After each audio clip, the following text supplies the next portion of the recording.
Alrighty, let's get this party started. Weekly reset means the vendors are all opened up again and get some weeklies in. We're gonna have to try to figure out, like always, hope y'all having a good day. We're gonna start with our alts like we always do. Start with the Shadow Hunter, go into the Striker, and then we'll get on the Scrapper later. I don't think there's a lot today, compass-wise, to do. I could be wrong. Never mind. There's plenty to do today. So, we got Adventure Isles, we got Chaos Gates, and we have Ghost Ships. The next Ghost Ship is towards the middle of the stream, it would appear. No, it's in an hour. Is it every hour? Yeah, it's every hour. So we'll probably do that probably a little bit closer to the end. We'll probably try to get the this one to be 5 p.m. The Ghost Ship is the one I talked earlier, where if you get where's it daily? Uncheck this one because we don't need to do that anymore. It's like the bleak whatever. Is it not gonna show up today?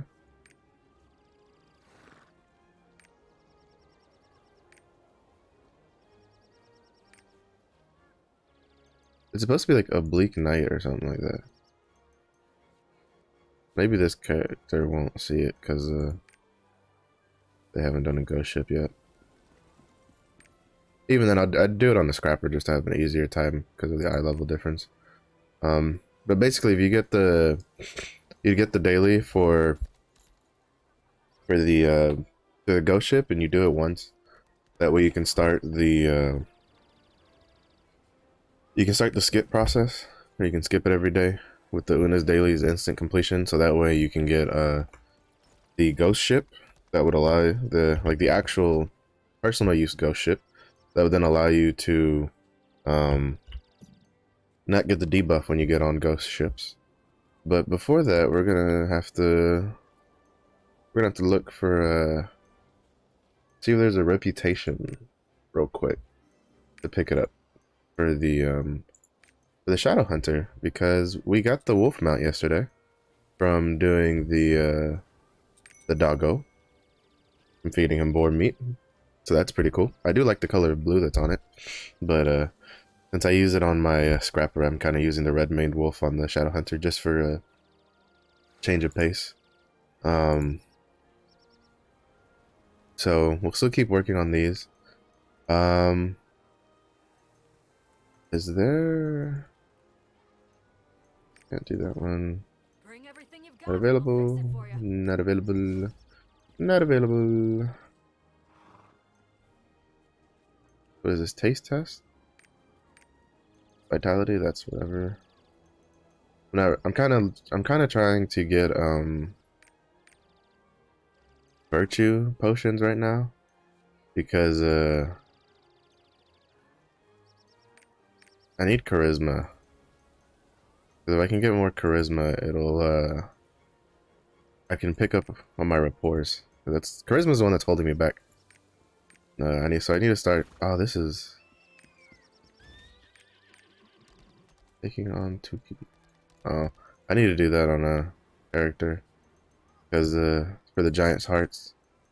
Because this is one of the giant's hearts, so it's easy to relatively simple. You have to do it. Let's see, basically a month's worth of beating up Tuki. That's not bad. You can get a giant's heart to work towards the skill potions. Oh, there's another mount here. We can work towards this one at some point. Let's see. Is there anything that gives a charisma potion that we can do? Swiftness potion. Okay, charisma potion. Or in the circus. Let's see, what does that entail? Scrap iron? Yeah, we can do that.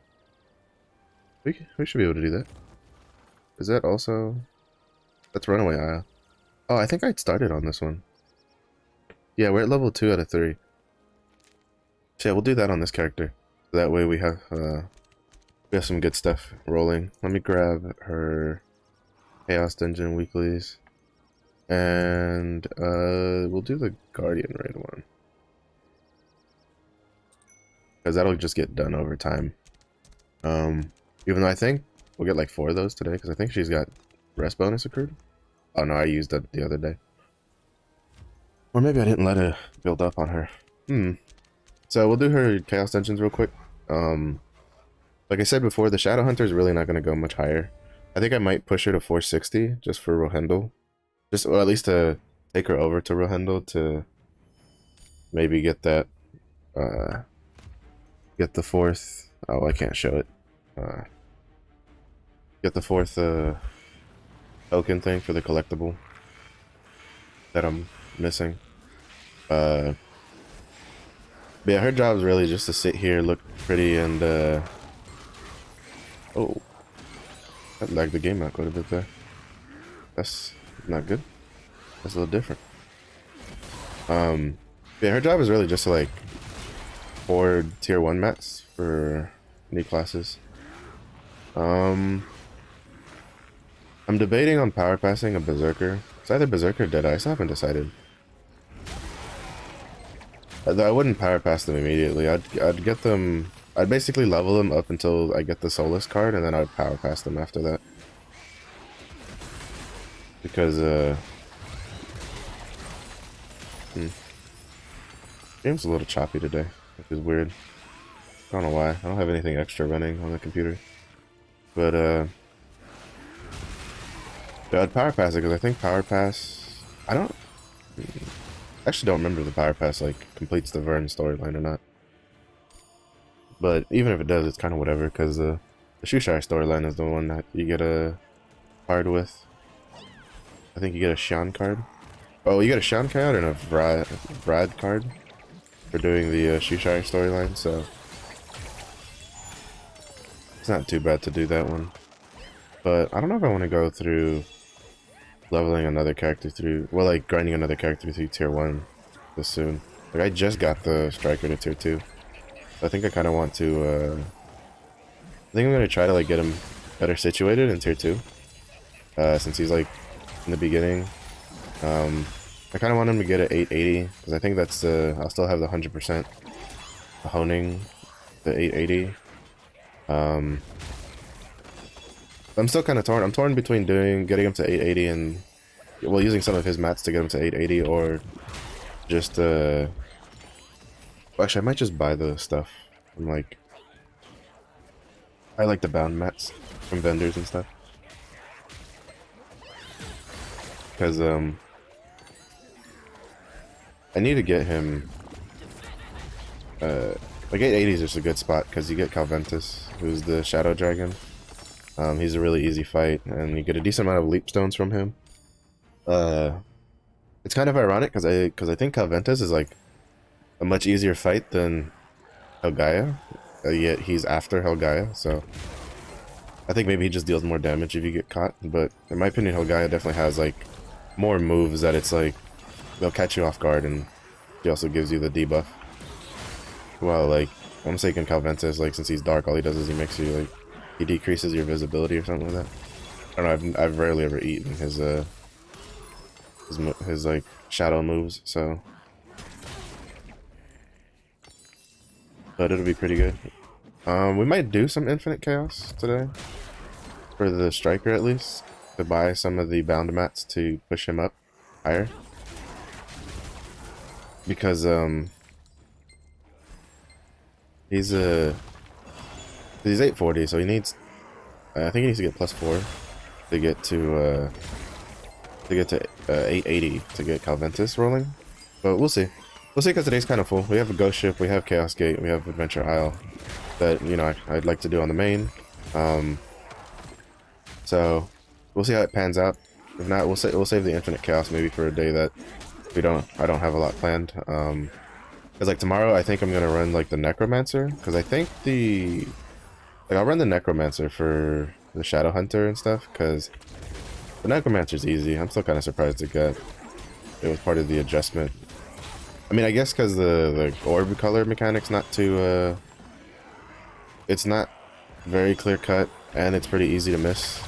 Like, we understood the orb mechanic, and we still missed what color very often, because the flash is it's very fast. If you don't know where to look, you'll miss it. Because we kept thinking that the color that you were supposed to match was the color on, like, the outside of the screen for the Necromancer, but it's not. It's the, like, he flashes a light when you basically put his health to 0. And then based on that color, that's the orb you need. If I'm not mistaken, though, the mechanic is you need to get the orb, like, the right number of times to kill him. So, it's not just oh, everybody get the right orb and he dies, if I'm not mistaken. Because I think you need to do it at least twice. If everybody gets the orb color correct. But we'll see. That'll probably be... Ooh, perfect suppression. I can't swap any of these. That has less swiftness. Do any of these have perfect suppression on it? No. The Shadow Hunter's gotten pretty lucky with getting, like, extra accessories that have her, like, her... whatchamacallit? That have her class engraving on it, but she's gotten unlucky in the sense that it's always, more often than not, it'll be, like, Demonic Impulse instead of Perfect Suppression, which is what I'm running. So, that's why she still has, like, purple accessories on, even though she's been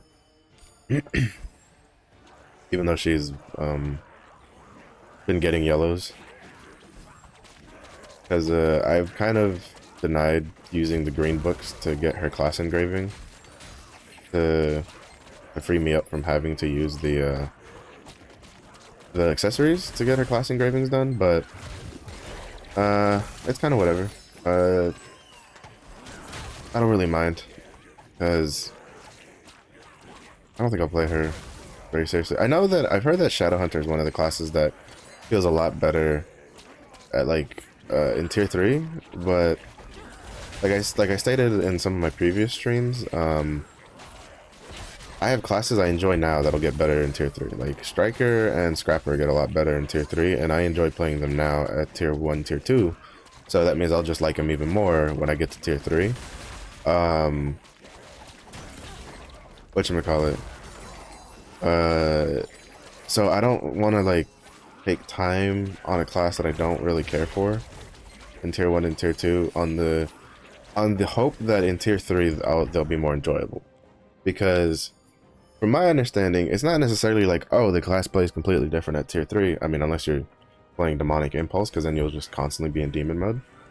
But it's basically like, it plays smoother. Like, it'll still play more or less the same, but it'll just smooth out how it plays. And if that's the case, I really don't care then, because I just don't really care for the way Shadow Hunter goes, which is kind of disappointing, because I liked it in the CBT when I played her on, like, the lower levels. Like, it was pretty fun, but once I got her to, like, level 60, I was kind of, or level 50, I was kind of unimpressed, to be honest, personally. It was, I don't know, I think I just played too much of the Scrapper that, the difference, just, like, I liked how the Scrapper plays. I liked a lot of the answers to things the Scrapper gets, especially when I swapped to Taijutsu. Taijutsu feels easier to learn fights on, so that's great. I think I'll probably swap back to Shock Training at, like, higher, well, I'm probably, like, deeper into tier 3, because I hear that it plays a lot nicer in tier 3, but even then, it's still gonna have the same issue where it's like, it has a lot of, like, locked in place kind of things. So, ooh, red portal. So we'll see how that goes. I think that maybe after learning the fights a bit better, it won't be so bad.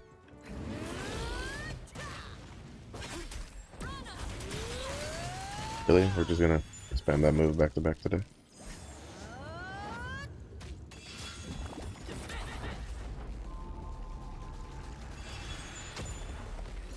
At least she ate that whole thing.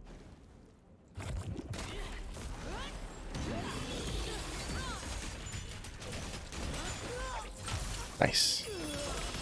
Yeah, I keep forgetting when I get the boss room in here that I can just use my awakening ability on them and make it go by so much faster. Let's see. Get all those. I kind of wish we had gotten this on, well, actually, I kind of wish it was the gold room instead, to be honest, for this character, because that'll just be some extra income and a potential, end of the maze set. I'm still trying to get the end of the maze, armor set. Well, costume for, like the striker at least. I think, I'm just running in circles away from my cooldowns. I thought about buying, like, some of the pieces off the auction house until I realized that, first of all, gold is still, like, 1,000 gold is still quite a bit, currently. And, which I would rather just, like, use to buy blue crystals with. And then in the future, like, the end of the maze set's gonna get cheaper, like it's going to, because as more people do more infinite chaos and stuff like that, or just as they do more chaos dungeons over time, they'll get more and more of the end of the maze set, and it'll eventually push down in price. So even if, like, there's a armor for striker that I like, even if we don't get anything for a while for striker that I'd like to get for him costume wise from, like, the shop or anything, the end of the maze set still isn't really worth the couple hundred gold to 1,000 plus gold that it's on the auction house, in my opinion, right now. So I'm definitely just gonna let it, I'd rather just wait. The striker's current, like, armor doesn't look bad. I like most of it.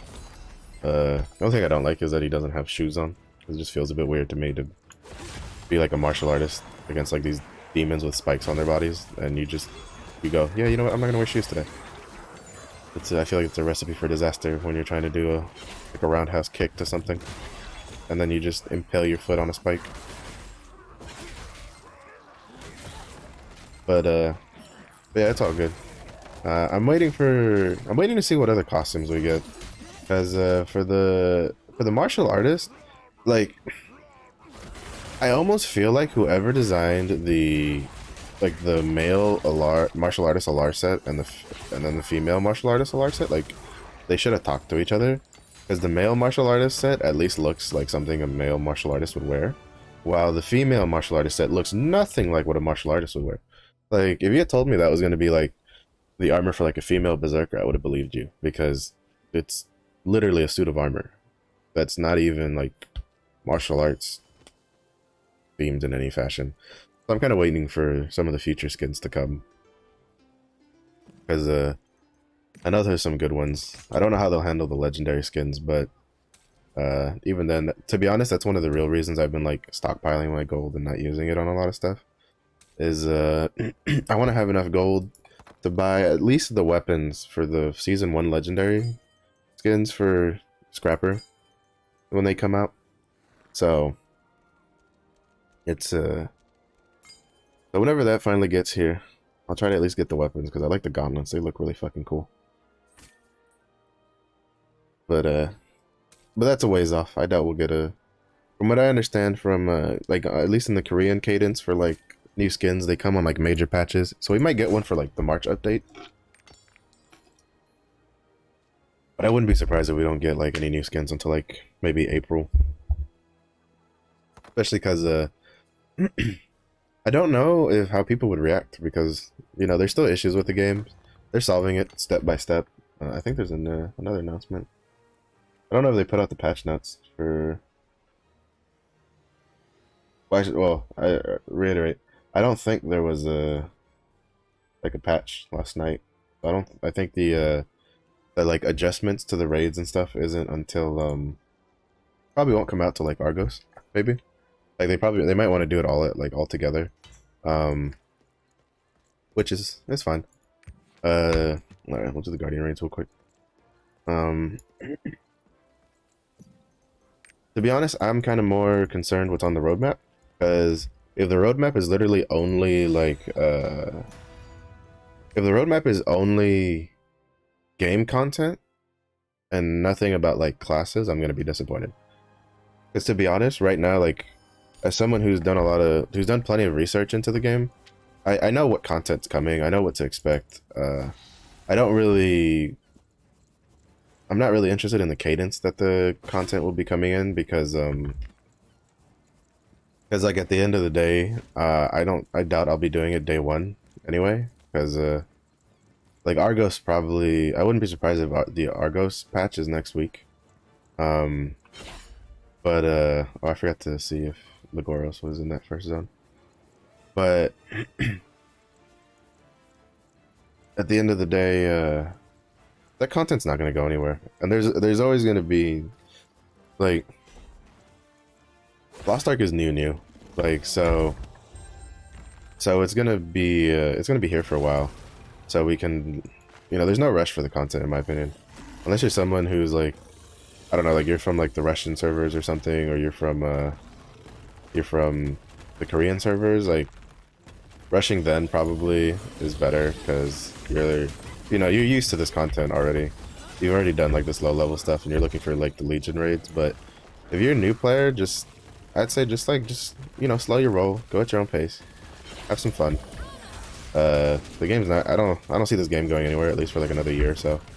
So they really do seem to, Smilegate seems to care enough about its game to have some sort of whatchamacallit, well, to have a very hands-on approach to try to keep the region going. Also, the game is just really popular in general. I feel like a lot of people underestimate how like how many people this game kind of like draws in. So I don't feel like there's a rush. You're not gonna be. I doubt there's ever gonna be a point where you're like, well, I can't, you know, find parties to queue for like Argos or something like 2 months later, because it's Korea and you can still see people doing Argos raids. So it's kind of, I think you'll be fine, basically is what I'm saying. Like, take your time, don't rush, enjoy the game, learn the game, so that way when you do get to like Legion raids and stuff, you don't get frustrated because you're like, why am I doing no damage? Because you didn't take the time to learn about like mechanics, you didn't take the time to learn like engravings and stuff. So it's just my opinion. I feel like too many people are like trying to rush the game too much. I know there's the whole thing where Tier 3 is like the best version, and that's true.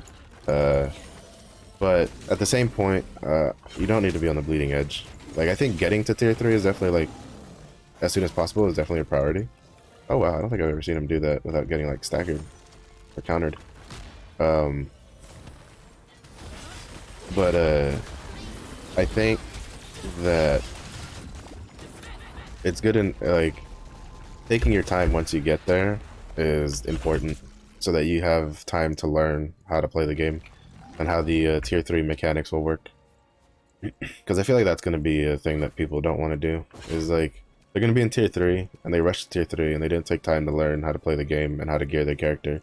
And then they'll get frustrated because since they didn't take the time to learn how to play the game and gear their character, they'll get a lot of mechanics, and then they might get like a little burnt out on it. But that'll like pan out with time. Over time, it'll be pretty easy. You won't have to. It won't be as frustrating, because it's a tier 2, and I feel like some of the mechanics are a bit more intuitive, like figuring out like how they work. So I don't think it's too much of an issue. I will say that there still are some mechanics where it's just like, what the fuck are you supposed to do with this? That I've seen when I watch like streams of like the Korean stuff. So there's still some of that, but I do feel like the mechanics are a bit more intuitive. It's just I just feel like if you're not gonna have the patience to like at least take some time to learn about the game now. You probably won't have that patience when you go into tier 3. Especially with the honing rates.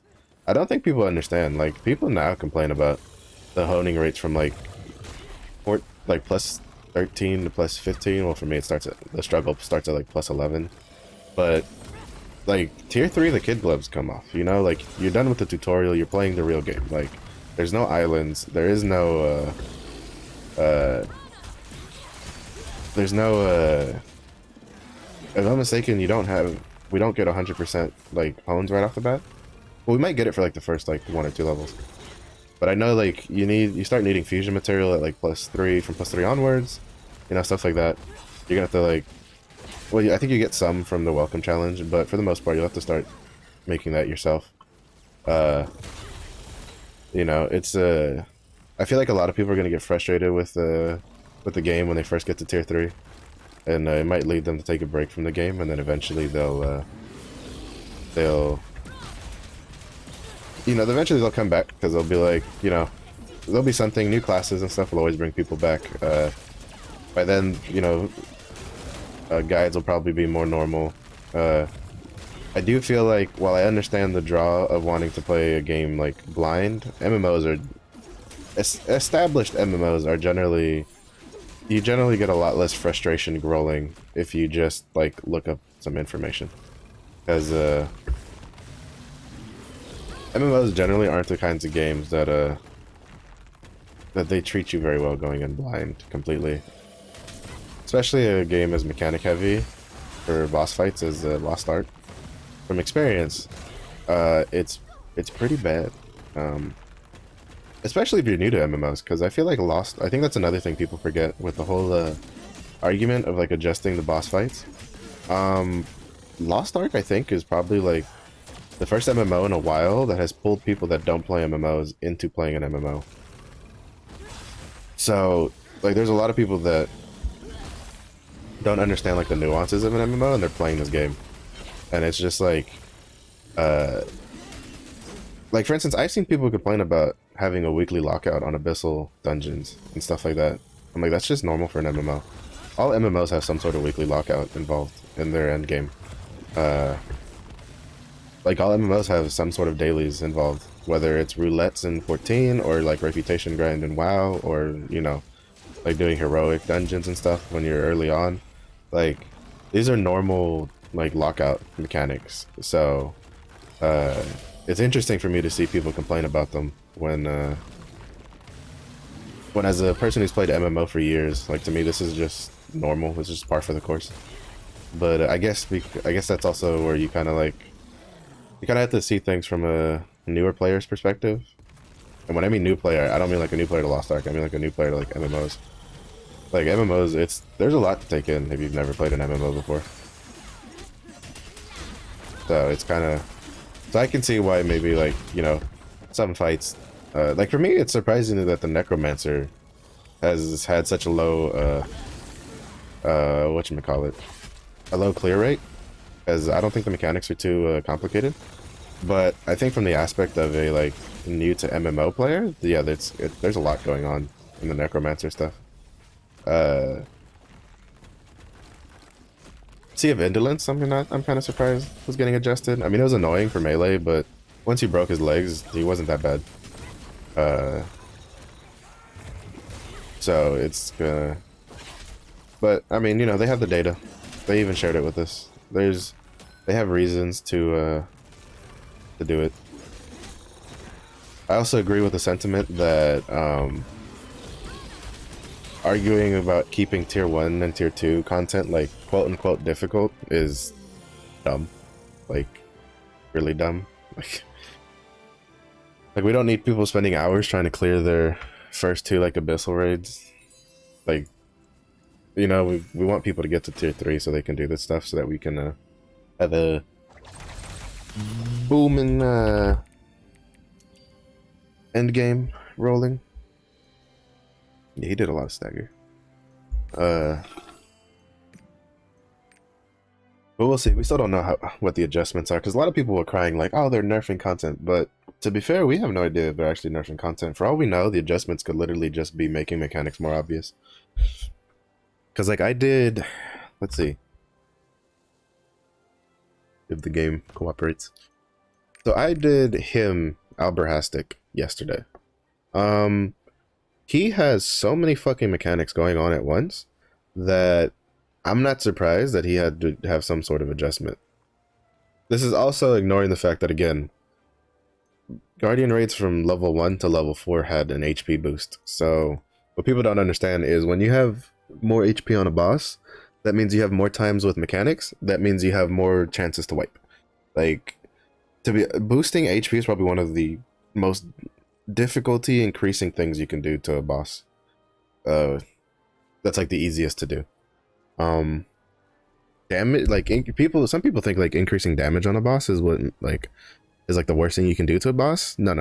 Increasing HP on a boss is the worst thing you can do to a boss, because damage, just don't get hit. You know, you don't get hit. You got potions. You use defensives. Like, you have answers for damage. When they increase the HP on a boss, like, it increases time for mechanics, and mechanics will eventually fuck you over. It is a fact. That is a fact of MMOs. But I did him, and he has this mechanic where he gets a blue aura around, like, on him, and it's a very faint blue aura. And if you don't know what you're looking for, you'll never realize that he has it. And the point is that because unlike any other stagger check we've had, even from Guardian raids, because Guardian raid stagger checks are fairly obvious. Usually the monster, like for instance Helgaia stagger check, she stands still and she starts like glowing. It's a stagger check. She doesn't do anything else. She just stands there and glows. You know, Helgaia does it. Chromanium, you know, you just have to stagger him. Like, he's got a decent stagger bar. You can stagger Narcissena. Like, but like the stagger checks are fairly obvious for a lot of the stuff that have them, that it's like an important mechanic involved, because like with the Helgaias, if you don't stagger check them, they, you know, they amp up. With Alberhastic, you don't stagger check him, you're probably gonna die, because it's basically a one-shot mechanic unless you're like super overgeared or you're just like super tanky from your like engravings and stuff like that. Because the point is he'll get a blue aura and then he'll keep attacking like normal. And then if you don't, and you have a decent amount of time, you have a pretty big window of opportunity to stagger him.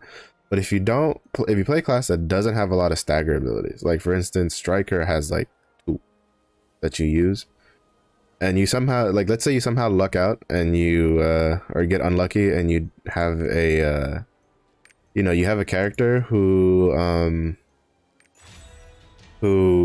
like, you get a team, like say you matchmake and you get a team that there's not a lot of stagger there, you're gonna have a rough time with Alberhastic, because if you can't stagger him in his blue, when he has the blue flame going, you're kind of fucked, because the move that he does that you need for to stagger him for, because the way it works is you stagger him when he has the blue flame aura, and then upon staggering him, he'll fly up in the air. Well, eventually. I apologize for the yawn. I guess I didn't sleep well last night. A little more tired, even though I slept earlier. But eventually he'll fly up in the air and start doing like dropping these flares from the sky, and wasted a flare. And if you staggered him prior to that, he'll have a safe spot underneath him where you can stand, and the flares won't hit you. And then when he does the ground, the like area wide AoE, they won't hit you also. Outside of that, you're gonna have a bad time if you can't stagger him. And it might also not just be like, oh, you have like, you know, a team with bad stagger. It could also just be that you have people on your team that don't know about stagger, period. But that's another thing. I think like the average player doesn't understand like how stagger and weak points work. And I mean, to be fair, I like, you know, I looked up a lot of things about this game before it came out, and it still took me a while to get, okay, there's no way I got earthquaked all the way back here. And it still took me a while to understand how, like the difference between like stagger and weak point. Weak point's kind of dumb because it's called weak point on the tooltip, or on the like the key tooltip, the skill tooltip. But then when you actually hit the boss with it, it says destruction, and it's like I'd like to see them decide one way or another. Like either call it destruction or call it weak point and match them. The easiest thing to probably do would probably just be to rename it from weak point to destruction, since you already have the pop-up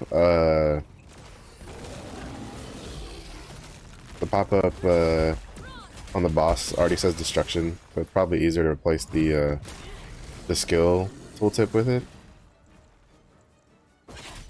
You right there, Striker Man? You kind of just stood there and ate it. But I don't know, we'll see. 'Cause I feel part of that is also kind of confusing to players, is trying to figure out what it is. I think another thing that could help would be maybe some sort of like guide or something in the book to explain, like, you need to use because like you have, what is it? So they try to teach you about like destruction when you're fighting Bolton in the like East Lutera Castle siege thing, like in the throne room. That's terrible, because first of all, Bolton's trying to murder you, and then they expect you to read a text that pops up in the middle of your, like at the bottom of your screen, and then they expect you to understand what the hell weak point means when they really haven't taught you since, like, throughout the entirety of the game prior to that, what weak point is. And then you don't really deal with it again until you hit, like, Romanium. So I feel like they could do a better job of kind of introducing that to players. I know there's the training room, but they also don't make you go to the training room. Like, it's completely optional. Like, I didn't even know the training room was a thing. Like, I thought the only training room in the game was the one in Trixion. But no, there is a training room in the game that teaches you like stagger, destruction, all that kind of stuff. But again, the game really doesn't make any real mention of like sending you up there. Oh, was he frozen in the game? That might have been what it was. He might have gotten frozen. Rest in peace, sources. But it's just like, there's a lot to learn in this game, and the game itself doesn't do a very good job of teaching you, even though it has the tools to teach you in the game.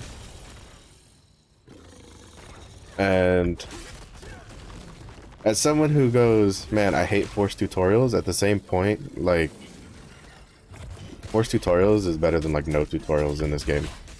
Because weak points, staggers, those kinds of things, learning about whirlwind grenades and destruction grenades and that kind of stuff, like, is pretty important. Like, you'll miss out on it'll make a lot of things easier. Like, I feel the reason people what is it, the sword mechanic on in the Nightmare Palace Abyssal Dungeon is I'm pretty sure the reason that like the average players who matchmake struggle to do that is like to complete that raid is because you're juggling two raid right mechanics at the same time. You need to stagger the eating the swords at the same time that you need to well, actually stagger. You need to, that was a bad choice of words. You need to spread out the sword eating, or else that's a raid wipe if you eat two swords too soon. But then at the same point, if you don't eat your swords fast enough, you then don't do the stagger mechanic, which is also a raid wipe. And both of those are going on at the same time. And I think that's the first instance in the game where you have like two raid wipe mechanics going off at the same time. And I think to the experienced player for Lost Ark, they look at the whatchamacallit, do people not, oh, I guess people don't open their maps. I didn't think I needed to ping because he flared. To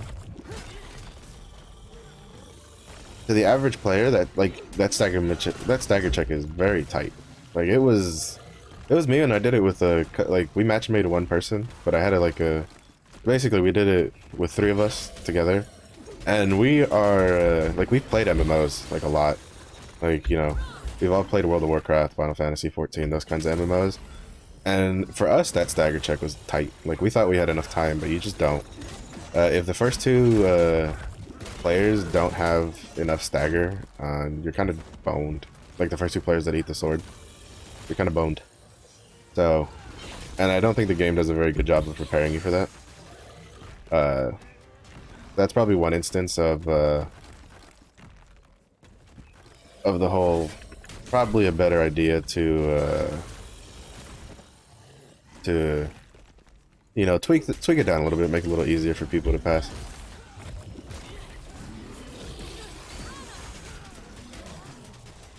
But I mean, to be fair, I like Nightmare Palace. I think it's a really fun raid. The only mechanic I think is actually frustrating in Nightmare Palace is the light beams, because those are a little wonky. Those are a little sensitive on aiming them to people. Over here. I'm trying to get better at like aiming the jumps, so at least the last jump doesn't hit somebody. Because the last jump's the one that deals the most damage.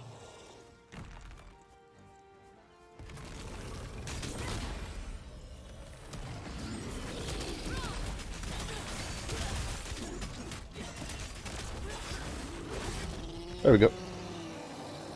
But yeah, we'll see what the adjustments are. I'm kind of curious how Argos will go. I didn't notice his claws look like his paws look pretty cool. They almost look like a dragon paws.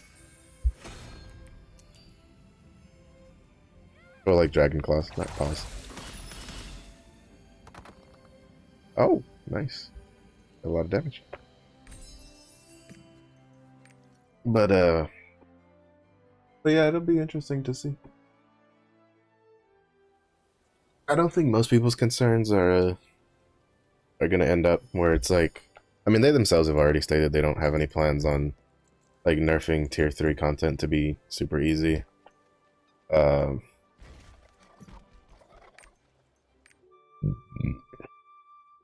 also feel like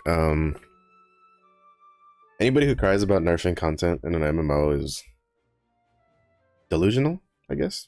Because as far as I'm aware, I don't think there's an MMO that hasn't had to nerf some sort of content. Like most of the content they put out. A lot of people apparently are comparing like NAEU to Russia, but according to people that play on Korea, Russia never got like the Russia's never played the unnerfed versions of the raids. Like they've always gotten the version like after it's been nerfed a couple times. So so people coming from Russia complaining, like going like, oh, you know, you didn't have to nerf it in Russia. I'm like, yeah, they didn't have to nerf it in Russia because it was already nerfed when it got to Russia. So, you know, don't have to worry about that. 24 hours. 20% is kind of whatever. 38%, that's not bad. Let me see. Mama Sosa. I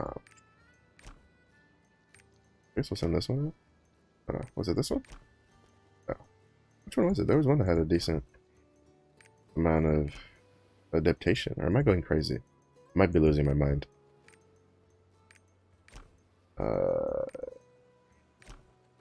All these are bad. So I will just send... No. I will send you out. You'll be fine. We still have a ways to go before getting stronghold level up. I need to forge more flowers because I'm running. I see many of these being used in the foreseeable future. Is there any? I can make one corrosive bomb, but I feel like that's kind of a waste. Sacred Charm.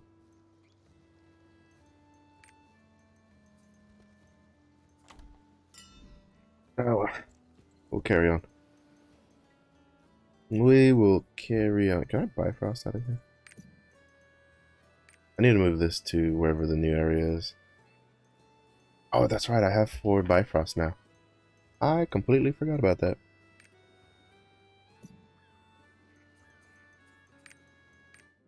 I also have skill points. I have a lot of skill points I can put into this character.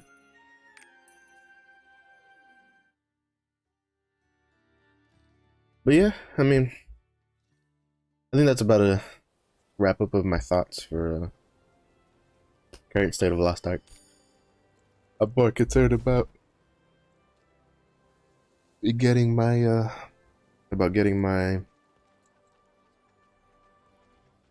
whatchamacallit, about getting my scrapper to tier 3. Actually, I am more concerned about the tier 3 armor set for scrapper looking good. That's my main concern, because the tier 2 set looks fantastic. When you do if the tier 3 set don't look good, because I've seen, so I haven't seen what the armor looks like. I've seen what the weapons look like, and the gloves, they look cool, but I still like the tier 2 like fist weapons better. I haven't seen what the armor looks like, because the person who was wearing it was wearing the platinum, like the platinum outfit, over it, like over the armor pieces, which doesn't bode well in my opinion. Because I've seen, I mean, maybe they only, well, it might have been they also only owned it, because when I checked them, I don't think they had the platinum weapons on. I think they might have just bought the platinum founders, like the pieces off of the auction house, and then just, you know, those go for a lot of gold right now. So if I bought them, I also would not want to, like, I would also put them over everything, regardless of how the in-game armor looked for a while. But I definitely don't plan on buying the platinum stuff anytime soon. I'll see, maybe if in the future it comes down in price or something. Or I'll just, like, if it gets, like, dirt cheap and costs a couple payons to grab, I'll probably snag one in the, like, way down the line. Because I do like the armor on a Scrapper for the platinum. I think my favorites are basically all of the warriors. Gunlancer, Berserker, and Paladin all look fantastic. And then the Scrapper. I think those are like the ones I like. I can't say I really care for the rest of them. I think maybe the swords for the Deathblade look cool from the Platinum pack, but I like the Lawmaker ones better because they give you like 2 axes. What am I doing? Why do I not have my good sailors here?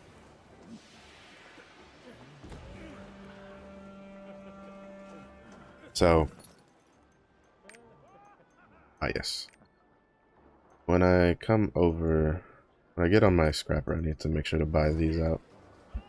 But for now, we will go, we'll go up and then we'll go back down. We'll do our dailies.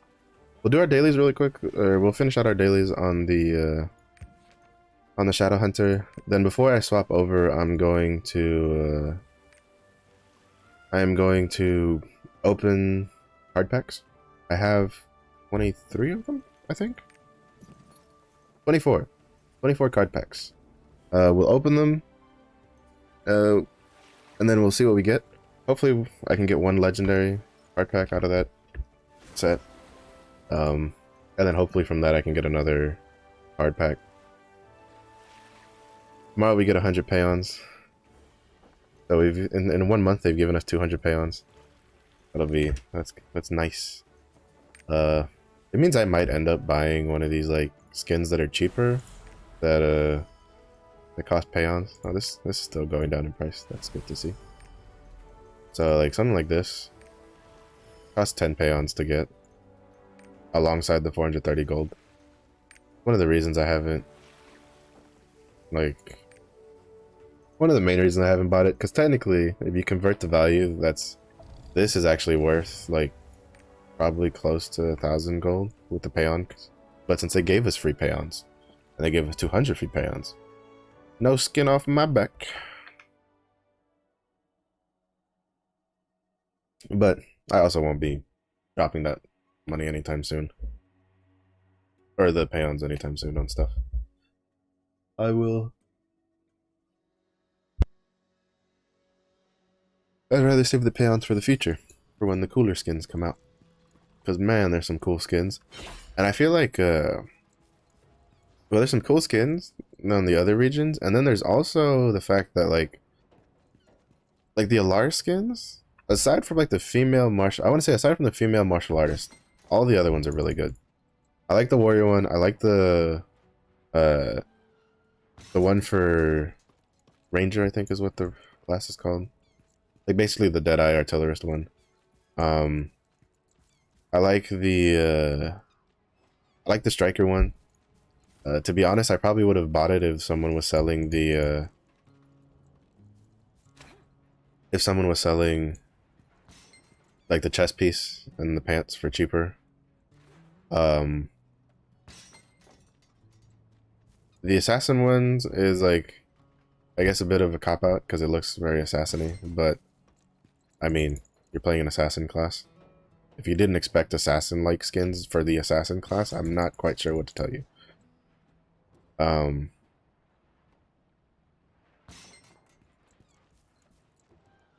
Let's see what. I don't think I've seen the bard one or the mage one.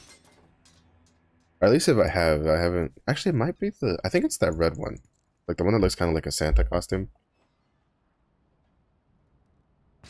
If it is, that one also looks cute. What else?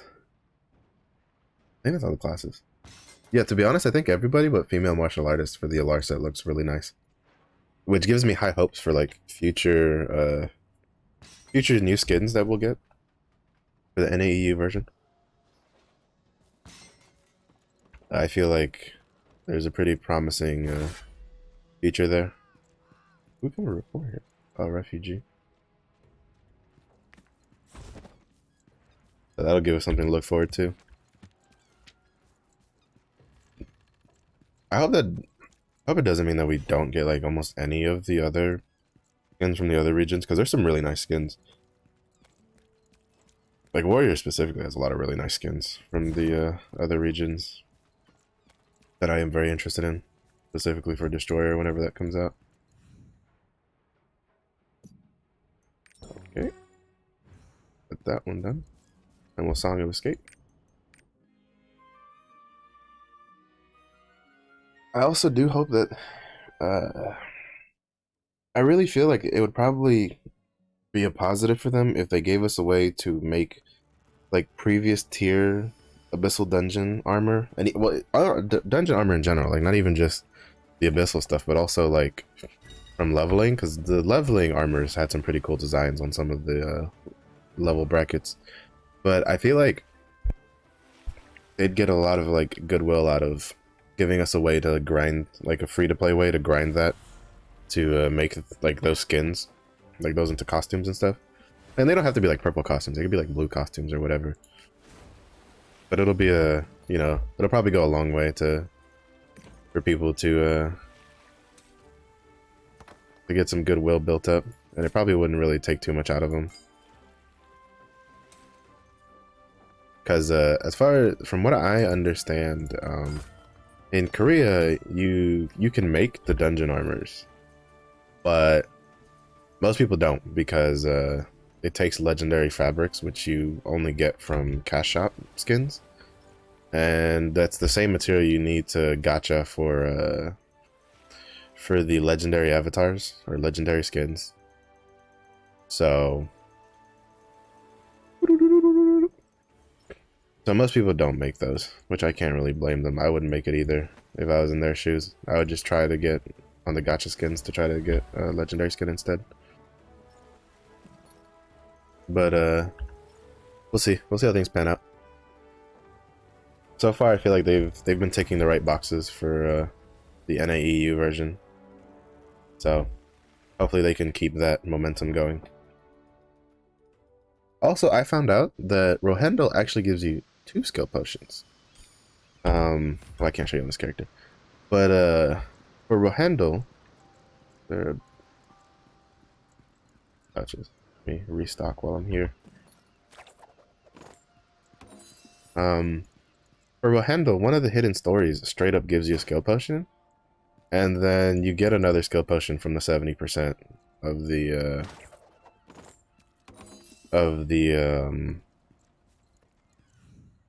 roster itself. There's also items in the roster that, like quest items, that give you a quest that gives you a skill potion. Let me see. I can't show it to you on this character because it's Phaeton's, and I, you know, of For whatever reason, they won't let you look at adventure tomes from other regions if you haven't been to them. I kind of wish they would change that. Like, it's roster bound, so I don't think anybody would really get caught up for it. But so I don't know if this one does it. But Phaeton's quest item that you get at 70% gives you the quest to do one of their another stories, which means I have no idea how the hell you're supposed to get to 70% Phaeton. You'll probably have to do a lot of collectibles for it. Which also then gives you a skill potion. So that's something to keep in mind. You might want to open the codex and start looking at some of the quests and maybe like Googling how they... Ooh, I don't think I've ever noticed this before.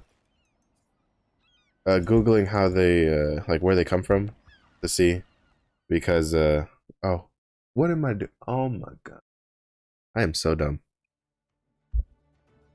See, this is a prime example of, talking too much. Makes my brain go, whoop, whoop.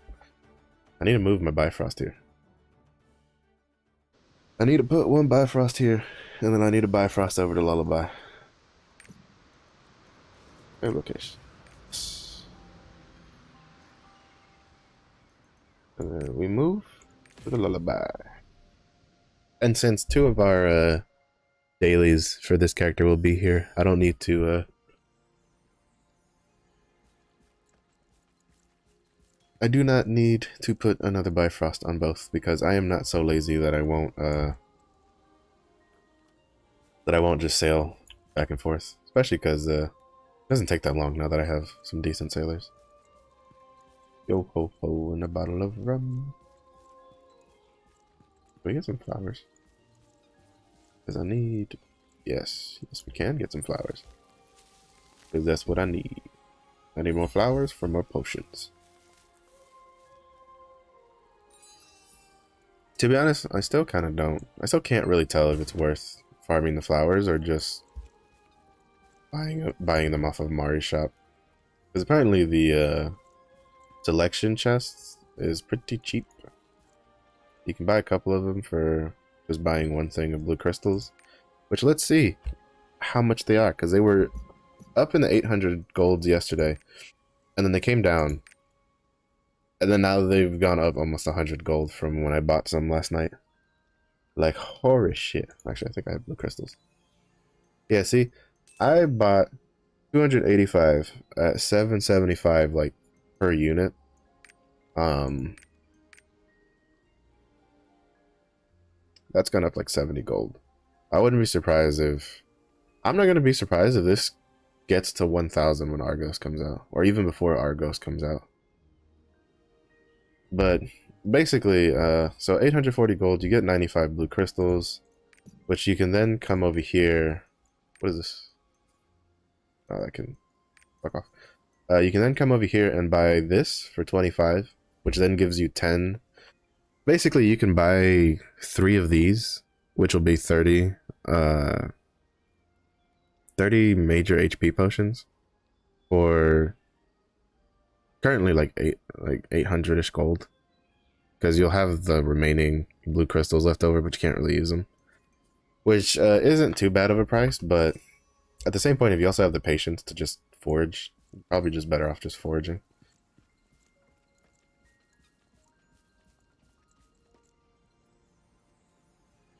Because that's just how it be. I think when more people get to tier 3, the blue crystals, it might come back down in price after a bit, because I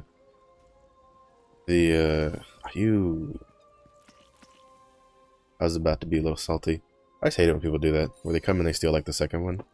I guess it's not really stealing since the game allows it, but I feel like it's a bit rude to do that. You see someone like foraging a flower or mushrooms or mining, and you just roll up and you just take the second one. Like, in my opinion, that's a little bit of bad etiquette, so to speak.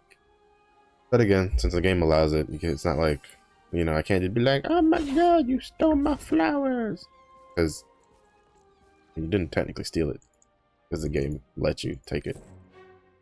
But yeah. Alright, so we're gonna open the card packs. We got 24 card packs, so it's gacha time, card gacha time, and we are gonna see what we get. So we're gonna open them all. See if we get lucky. Ew, unlucky. Normal card packs. Like, which I'm not gonna open anytime soon.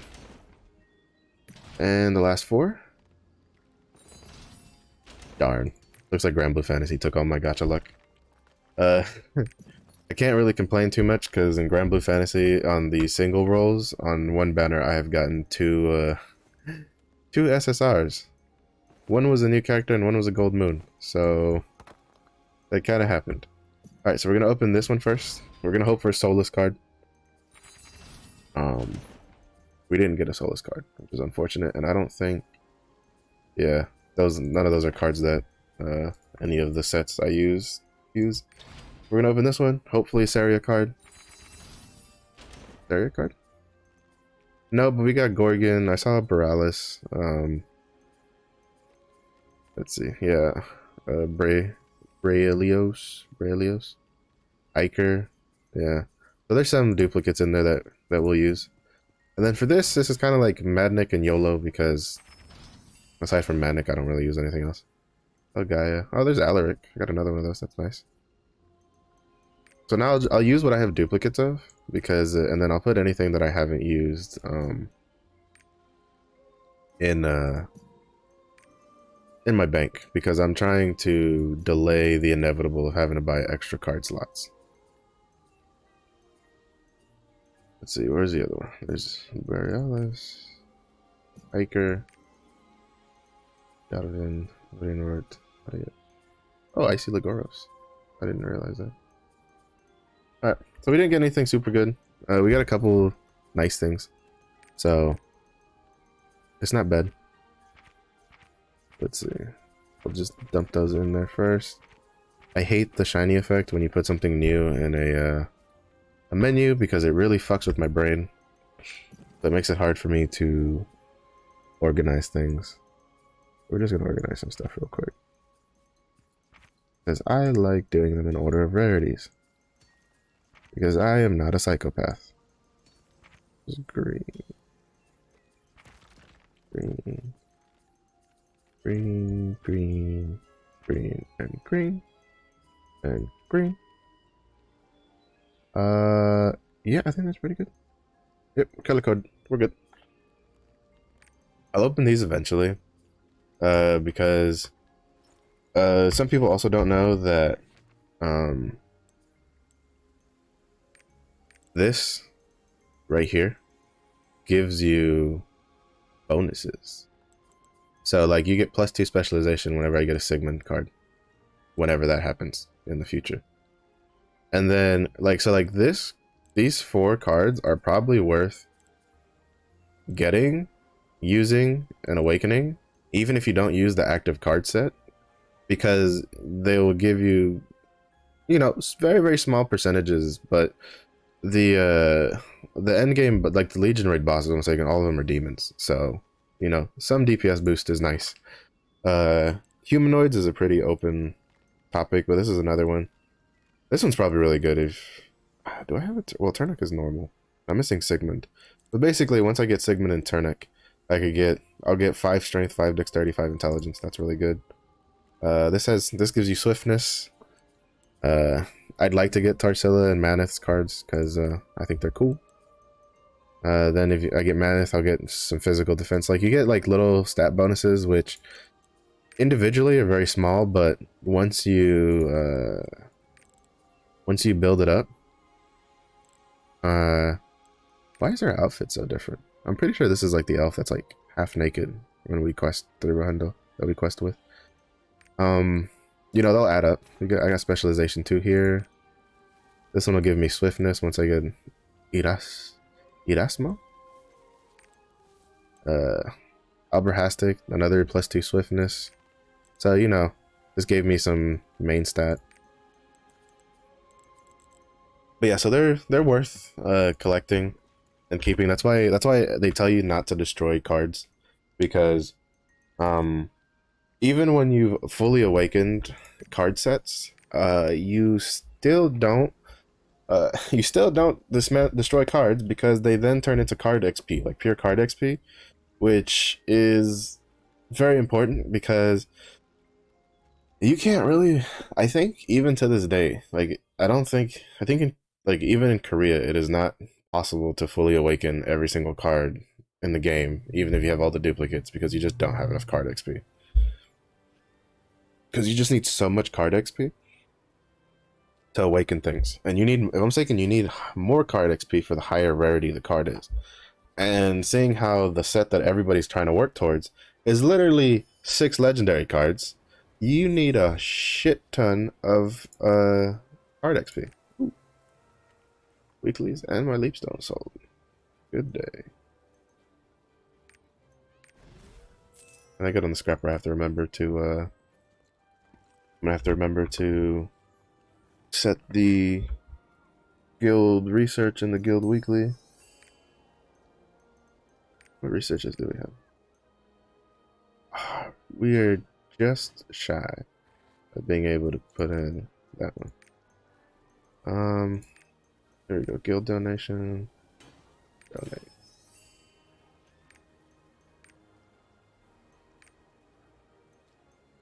When I get on my other character and I donate, we'll have enough. Actually, I'll do that now just to get that rolling so I don't waste time. The whatchamacallit?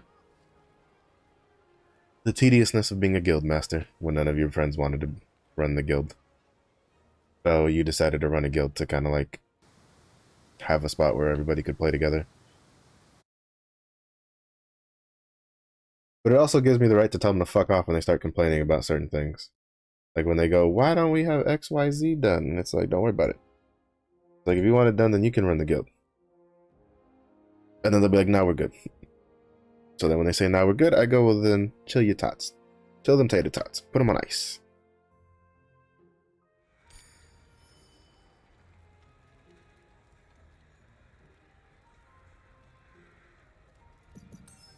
See, we got this. Guild donate. That'll give me enough to then put this up for. And then for the weekly task,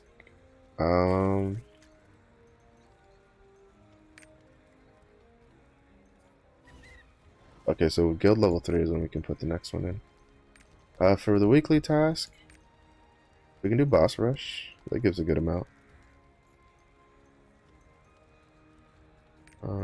Oh, let me aid research. Aid research. There we go.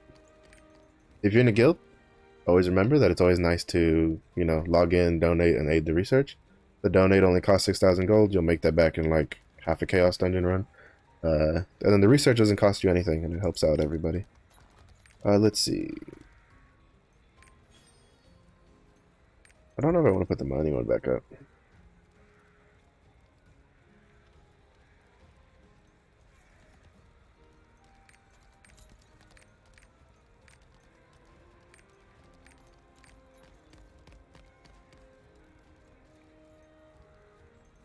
Because the boss rush. Yeah, I'll do the mining one. I don't think we have enough people in tier 2 to be able to do the boss rush one. Now I will take that on my striker and my shadow hunter. And then we're good to go. I probably should have done that before stream, but you know, at least now if you're curious about how like guild works from the upper management side of things in Lost Ark, basically how it is. Our guild's very slow growing because there's only I would say there's only 3 of us being very active like regularly. And so we have some of our alts in the guild to kind of like help go because basically, you know, one person with their alts, each alt provides like XP and stuff. And you get the bloodstones and all that all that jazz. But it's all good. I'm not really one to like for me making the guild, the whole point for it was to have like a chill spot that we can all hang out and like have a way to meet up and do stuff together. Accidentally press that button twice. Alright, so we gotta go to Shivervale. Oh no, we're done with this one. Oh no. Abandoned island. I need another quest to replace that one. Available quests. Already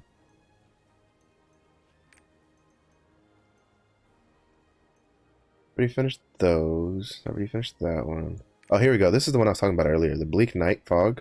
This is the one that you take, and then you complete it once. And then, when you finish, you will get the ghost ship Eberron's Wound, which then, when you use that ghost ship to go to the ghost ship in the future, you won't get the debuff when you go on the ghost ship. So when more people get that, it should be easier to complete the ghost ships in the future.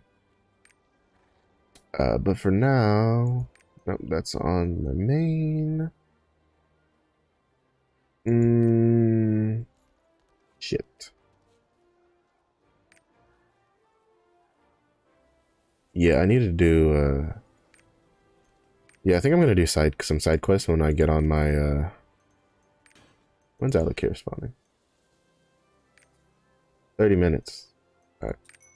We'll accept that one. And then we'll get one for shards. What does this do? This is 0. Sure, we'll take that one, because that one's pretty simple to do.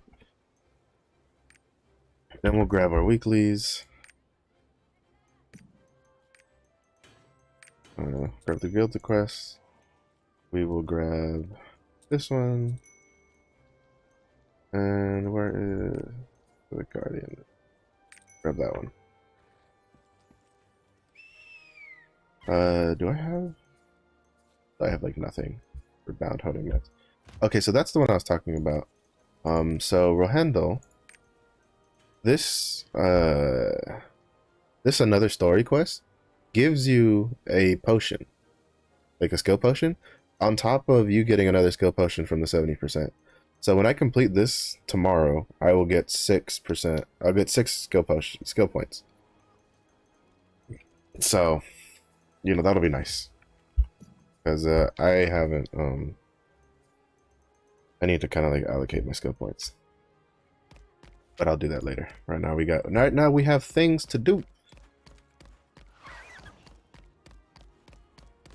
Let's see.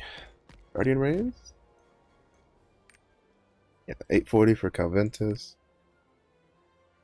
So we'll do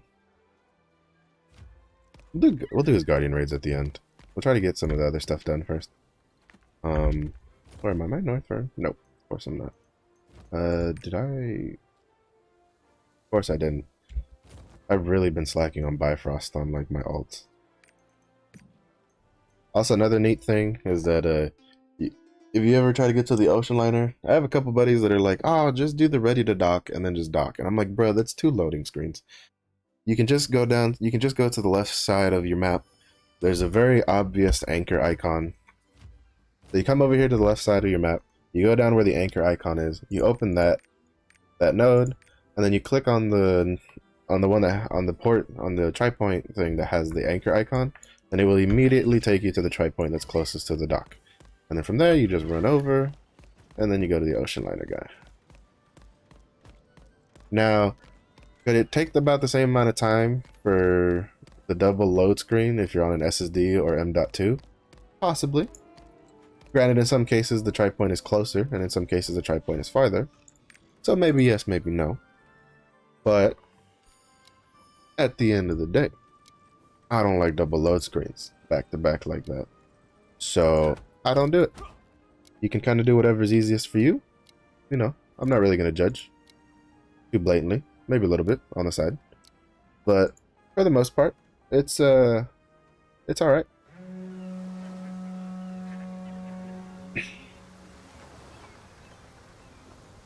So yeah, we're just gonna do our dailies. I'm kind of just doing this to kill time for Alakir to pop up to go do Alakir. I still might have to end up to do. I'll probably do like the Chaos Dungeon or something, and then move those mats over. Man, I really need to take a day to like clean my keyboard. Starting to get a little dirty. That's always kind of a pain because you got to take off all the keys and stuff, and then you gotta put them back, and it's a little bit of a pain in the ass, and I'm kind of lazy. But I'll probably do it like over the weekend or something.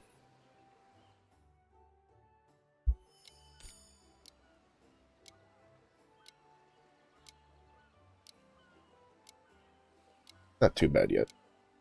I did clean it like a month or so ago, so that's the one downside of like, I guess like mechanical keyboards.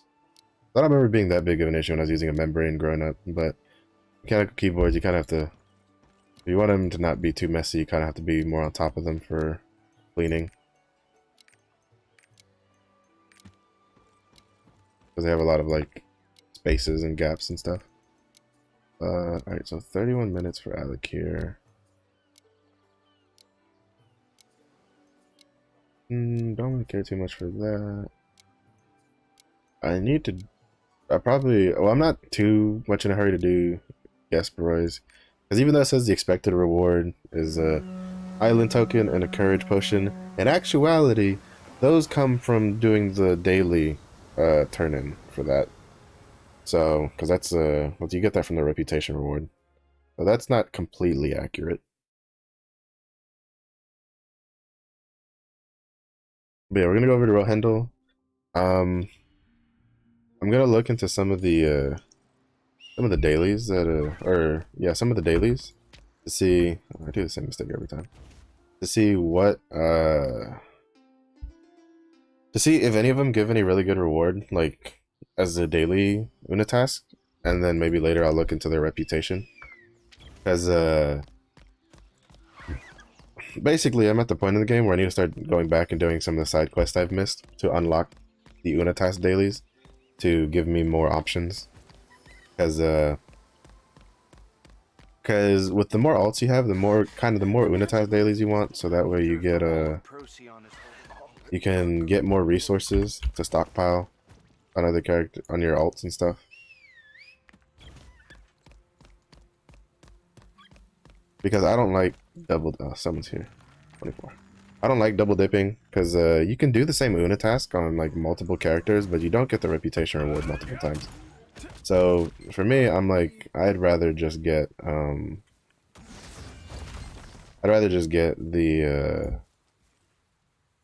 like spread it out and get different reputation rewards and stuff like that. No, it's on cooldown. No, I wouldn't care it's on cooldown. I don't need it. So I need to give myself more options. So we'll probably kill some time here for a bit while waiting for Alec here by doing some of the side quests. I'll look up which ones I need to do because the game tells you. You have a way in game to find out which ones you need, which is nice. I think that's one of the reasons I get frustrated when there's other things that the game doesn't tell you how to do. Because if you sit down and read some of the stuff, especially if you look at the reputations, like I know it's it's 18 pages and all that, and you're like, I don't want to read through fucking 18 pages of shit.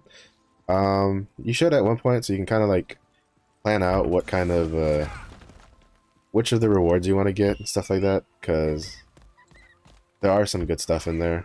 Again, there's 2 legendary ships you can get from doing Una task dailies, like 2. One of which I don't think is very useful because I haven't heard anybody be like, yeah, this one's really good. Because the only ships I've heard about from people being like, yeah, you need this is like Abern's Wound and then the Astray. Which Abern's Wound is straight up just, 16 ghost ship daily completions, which you can just burn the instant completion Una task things on. So you can do that in like 2 weeks instead of like a couple months. But the other one is the Astray, which also comes from reputation rewards. But I've never heard of anybody talk about the Eurus or whatever, which is the one you get for the Peytos taxi Una task reputation. So I'll have to look into that because that's the one I unlocked yesterday. They just give it to you. Like you basically you get the reputation. It then gives you a quest item. You click it. You go. Actually, I don't even think you have to talk to anybody. You just click it. It gives you like a piece of paper to read. You read the piece of paper, and then you have a new legendary boat that you can sail around and play Lonely Isles. I'm on a boat. But I don't know why I mounted up because I'm just gonna have to dismount here in a second. But yeah, you have that. You have Aburn's wound that you like. It directly gives you the 2 legendary ships. Then there's also the Astray that requires you to do get 2 reputation rewards from it. Which, speaking of, I'm glad I talked about it to see. Let's see how frustrated I'm gonna get today.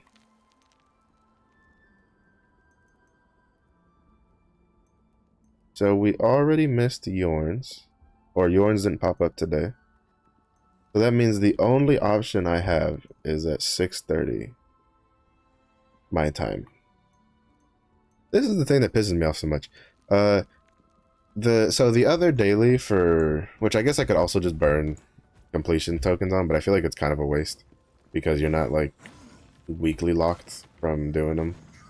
Is this? It requires you to do sailing co-ops, but it requires specific sailing co-ops that only 2 of the regions have.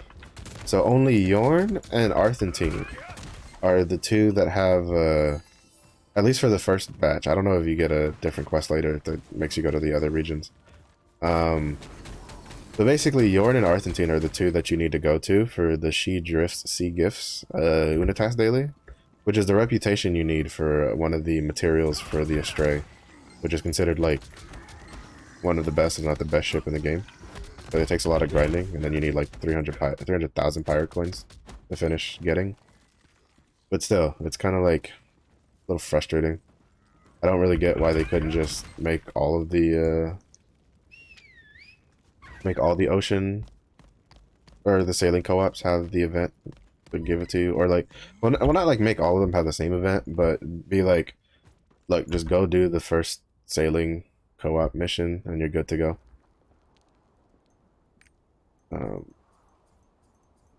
I also wish I could put like an extra, like a super extra alarm on something. Like on Arthentine, I'd put like triple star the alarm to like make sure it tells me. That way I don't miss it. Because every time I have tried to do I think for the past like 2 or 3 days, every time I've tried to been like, all right, I need to go do the sailing co-op at this time. Something comes up, distracts me, and then I forget about it, and then I miss it, and I'm like, son of a bitch. I'll either have to like, actually go do something downstairs, or like my friends will be like, hey, let's go do abyssals, and like I want to do abyssals, and then like we just happen to do abyssals at the same time frame of when I need to go fucking do the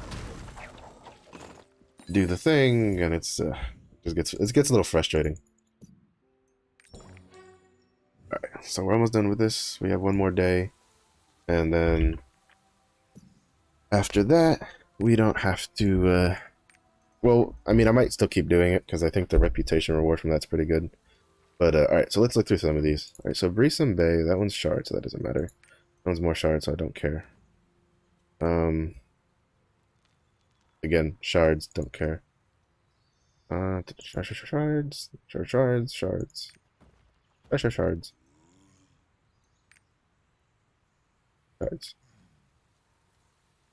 Really, none of the ones I don't have unlocked give me like harmony stones. I know there's some in Phaeton that I don't have unlocked that give me harmony or leap stones, but I guess like the rest of these are just predominantly shards or something useless for progression. I mean, oh, here we go. Here's one. Hope Island. Prerequisite: finding food.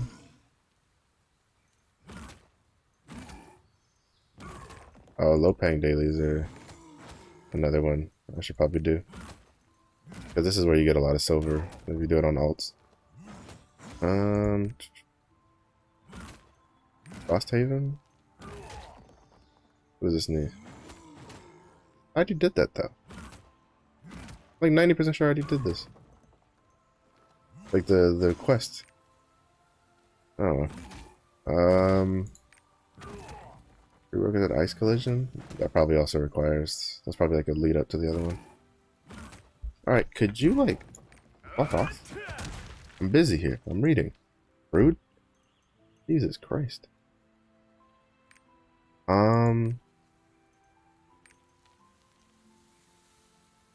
Where's your house? the demon's name. And then these are the ones from Phaeton.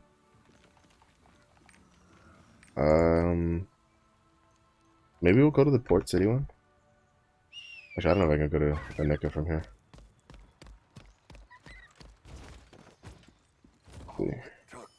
Was one explosion. Go to the dock. See what it does. What can we go? We finally reached Rowendell. Welcome to Rowendell. Wait, let me see it. First, let's check if we're near Hope Island or Lopang. Those are things we need to, those are areas we need to go. Well, Hope Island's here, so I might go there. Where's Lopang? Lopang! What? Okay, so Lopang's over here. So we'll go to Hope, which is here, which is nearby. We'll see what the quest there is like. We still have 20 minutes, I think, for the chickens. What are the chickens?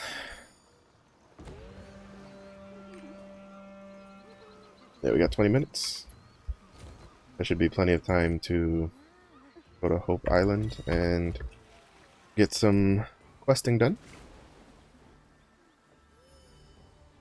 I kind of wish I could keep the sail design and then change the color on it, but womp womp. They don't let us. Unfortunate.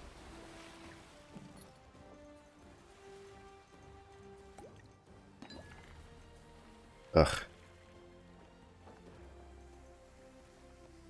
So there's some... The weather changes around here are pretty bad. Like, temperature-wise. And, like... It went, like, a 30-degree temperature change from, like... Tuesday to Wednesday or some shit like that. Now it's hot as hell outside. And, but the problem is, like, for me... The weather changes really suck because they affect me really badly. They're part of the reason I probably feel pretty tired right now. It's probably why I didn't get very good sleep. Like, I probably was, like, tossing and turning a lot in my sleep last night. And,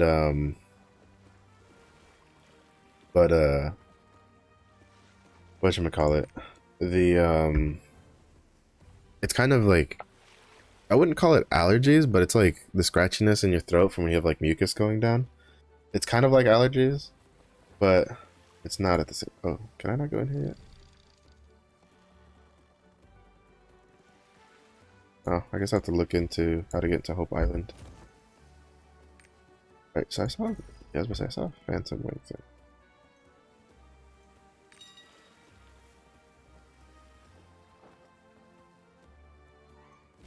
Let's see. Lost Ark. Hope.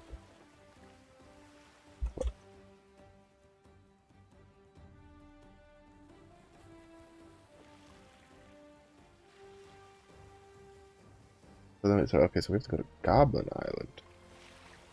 Okay. Okay. Oh, that's locked behind rapport, I think.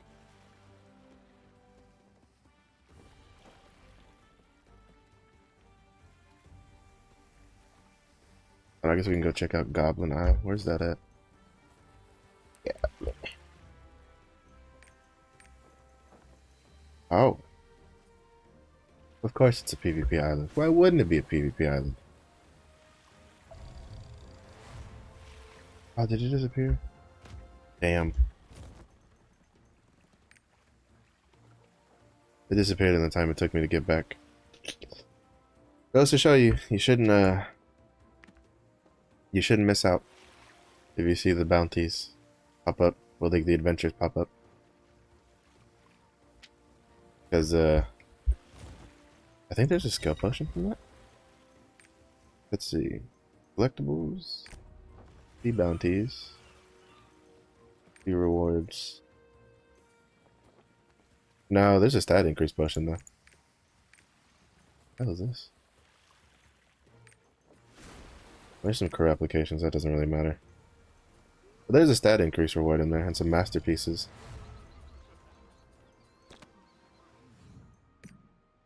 So just some useful stuff you could have for completion's sake. I'm not too much of a completionist in all aspects. Good games. Like I'm a completionist when it comes to like mounts in some regard where I like having mounts that I feel are cool. I'm not too I'm not someone who's I don't know, my completionism is very dependent on my whether I like the aesthetic design of said thing. So like for instance, the only real reason I would do the Ignia tokens is because not only does it give you another Bifrost key, it also gives you a skill potion, if I'm not mistaken. If I remember correctly. So let's see, I think we can check here. Ignia token rewards. Yeah. It's at 8 you get the +6. And then you get a Bifrost key at 9. You get a delay and armament card at 10. Like these are things you need. You get an aura at 3, that's pretty cool. I don't know what the hell that skillet's for. But there's also a mount that you get for getting 13 of the maps done. But if I'm not mistaken, that's gonna take you doing South Vern and Rowan? And basically South Vern requires you to kill all the Legion generals on normal, at least. And Belshazzar fight sucks. Like, hard. Like, it sucks hard. Because there's a lot of mechanics that you need to memorize and understand. And I am not looking forward to doing that fight. But I want to do that fight. Because loot. Where's Lopang? Lopang's there. Because since Hope Island was closed, and I have to go to Goblin Isle, which is a PvP isle, so I'm probably not going to do that on stream, because I'd rather not get myself hot testing people out first, you know, PvP sniping me in 1080p. I'll probably look into trying to do Goblin Isle later.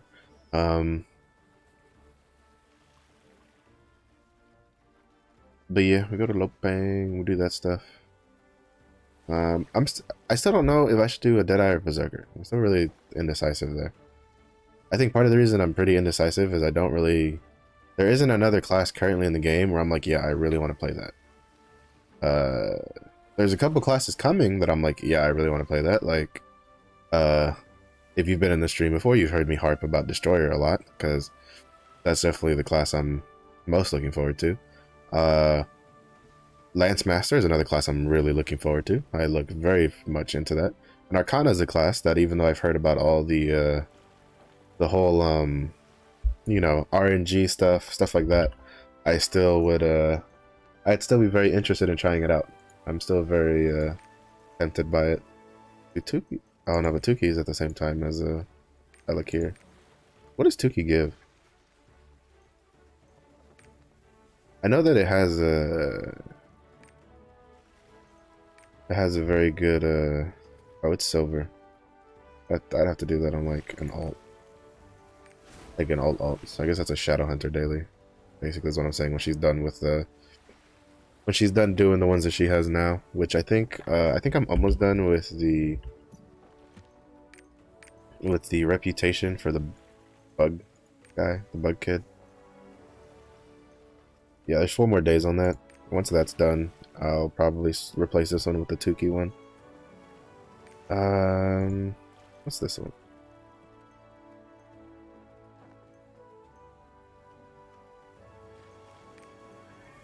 Oh, so this is one of those like chain ones where it gives you like different stuff. So you do this twice, and you do this 4 times. And that's probably like the repeatable one at the end. Lopang, what up? Hello. See what this one's all about. Just some quests here. Complete an important personage on Lopang Island to obtain island souls. Is that what we're calling them now? Island souls? They're no longer island tokens.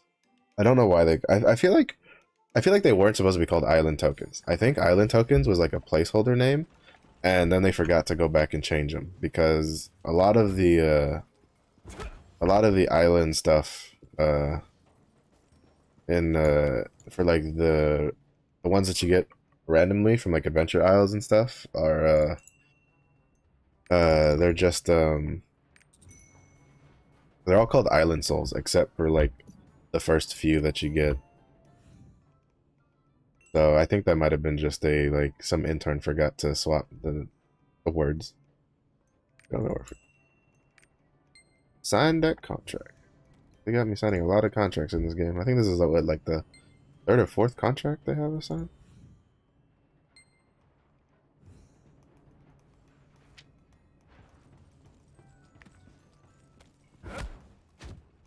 Again, if I move you off to the side, I really wish you would stay off to the side.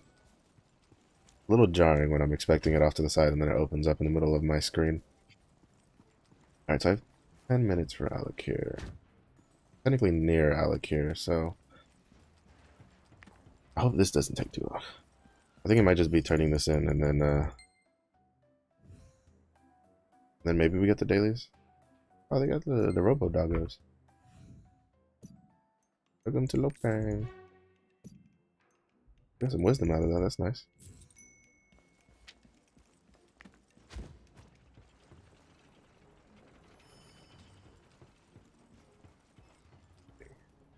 Touch the here. Just slap on these delivery stickers. Don't mind me.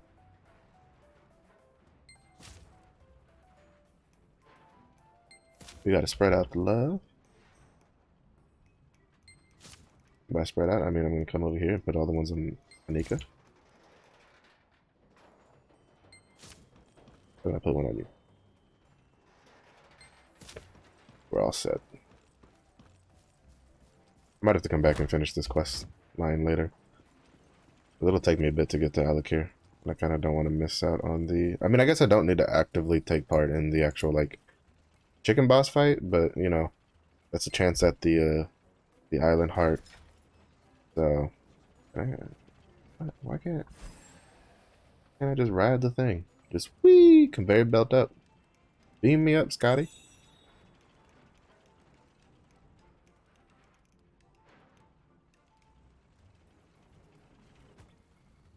Yeah, I'll drop this off. Get this. I got a need full speed clicks. And then we're gonna go. We'll come back and finish this after Alikir. I just don't want to miss out on Alikir. So we'll do this. We'll go get the chickens. We'll go get our KFC bucket. Also, a little trick for Alikir is at the beginning. Look for the you're looking for the eggs, and then in case someone breaks the egg and doesn't actually like finish killing them, it's the larger chickens models. The ones that I've seen the most noticeably are like the larger black ones. Even I think there's also large white ones that if you kill them, they give you a lot of the island materials for trade-in. So that's something to keep in mind when you go to Alikir, or even if you don't have the daily. If you're still grinding the if you're still grinding for the island heart, you can kill those like bigger sized chickens. Oh, and here's Tuki. It's taunting me. It's like, you know, you want to come here, and I do want to go there to get the reputation reward from there. Oh, let's see. What was it again? Because I think it was pretty good. It was, yeah, the 7th giant heart, which is very important because, in case you haven't heard me harp on enough about it, the giant's hearts holds 12 skill potions total, or 12 skill points total, and across 4 different skill potions. I am 2 away from the next skill potion, so I'm kind of, you know, I'm looking into where to get more of the giant's hearts, because the wealth rune would be good for striker specifically, and then the skill potion would also be nice.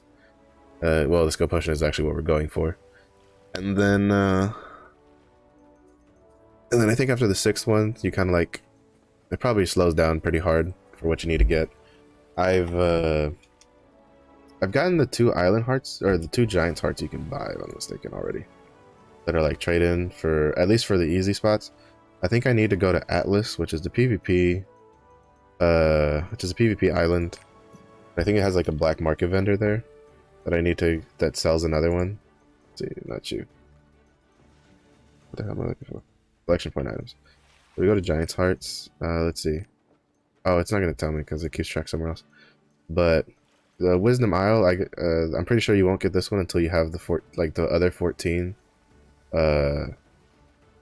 Giant's Hearts. Like I have a feeling that that quest you probably get it since it's from Wisdom Isle. You probably get it when you get the other after you get the other 14 Giant's Hearts.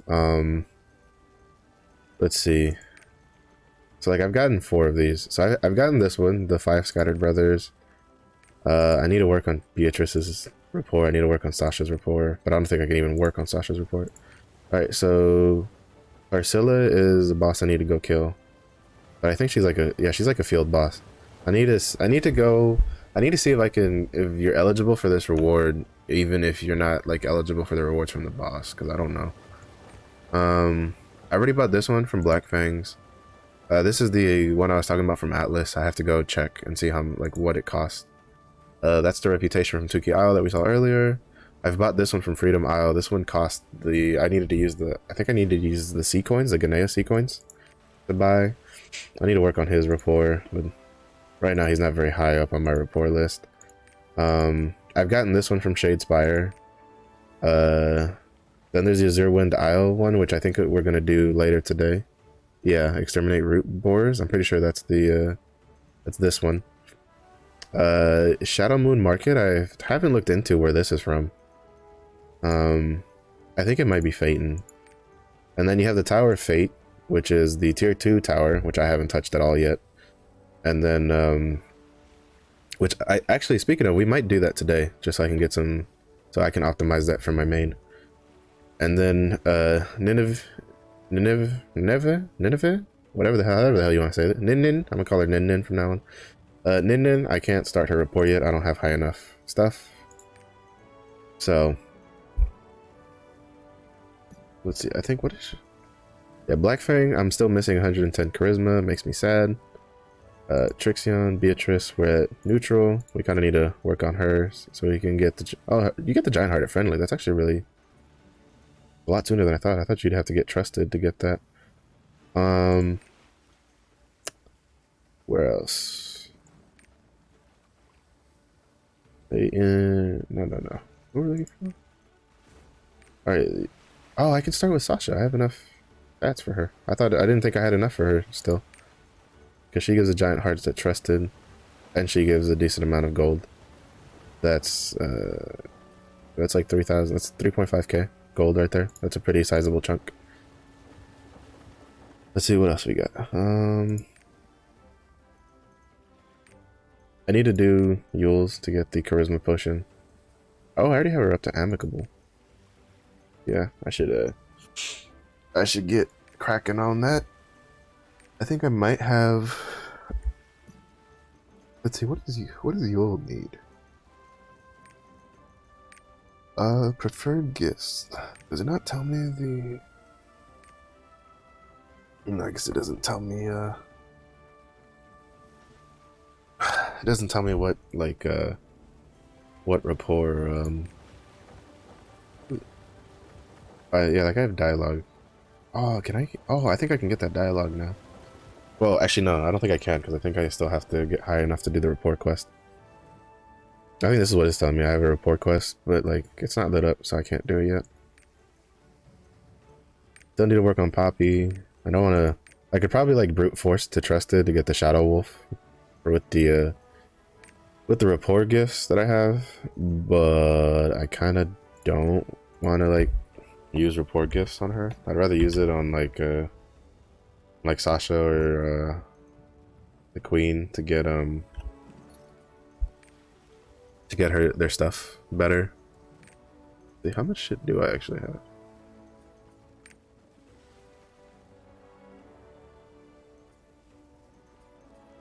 I don't think it. Okay, one.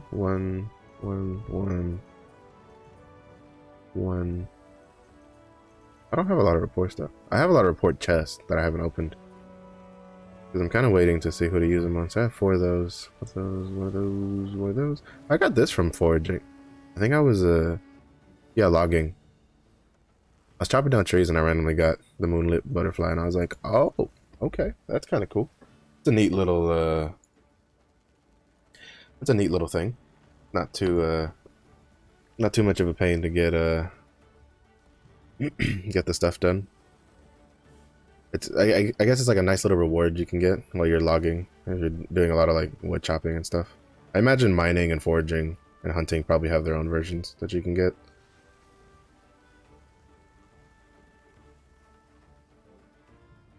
Let's see, welcome challenge. I still think it's the, yeah, it's still this because I'll get this last batch after I get to the item level 1100, which we're trying to get to. The scrapper is 1083. So I got her, I YOLO'd her weapon last night for plus 14 to plus 15. I was feeling the stars, I felt the stars were aligned, so I took the chance and it paid off. I then tried to upgrade the gloves twice and I failed both times, so a little sad there, but we'll probably get it today. But you know, I'm trying not to get, I'm trying to not get too frustrated when failing, because in tier 3 it's gonna be a grind. Like, it's gonna be a slow grind to get higher in the gear score from what I've heard. So, you know, getting used to it is getting used to failing is, it's probably healthier for your mentality. Because, like, for instance, let's see where he's at. Yeah, see, my buddy right here, he's 1327. He's been he got tier 3 like last week, but if I'm not mistaken, you don't get any 100% owns currently for tier 3 stuff, because well, first of all, there's not a lot of shit to do in tier 3 anyway. I think there's only like one abyssal dungeon available, so there's that, and then there's like 4 guardian raids, because we're still missing the second page of tier 3 guardian raids, on top of the fact that Korea is supposed to be getting a new guardian raid soon. It's supposed to be like some sort of weird frog creature thing. The picture looked slightly intimidating and cool at the same time. I'm not sure how they pulled it off, but it's pretty cool. So I'm kind of looking forward to see how that looks when it comes out on the Korean side, because apparently Korea is getting like their next big like PvE patch in April, which is supposed to bring in another Legion raid and some more story and stuff. So that's going to be interesting to note.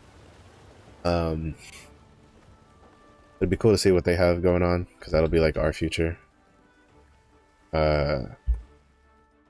So, but for the most part, it's what is, it is what it is. Tier 3, you kind of like, I'm just trying to get there to more quickly, you know, just to have something rolling.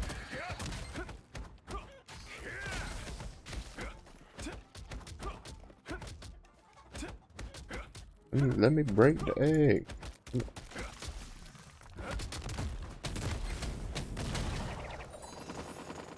That's why you kill the, like, the eggs.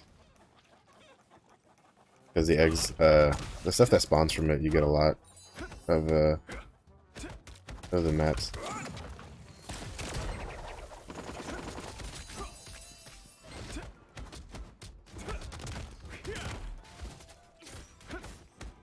No, Deathblade, please.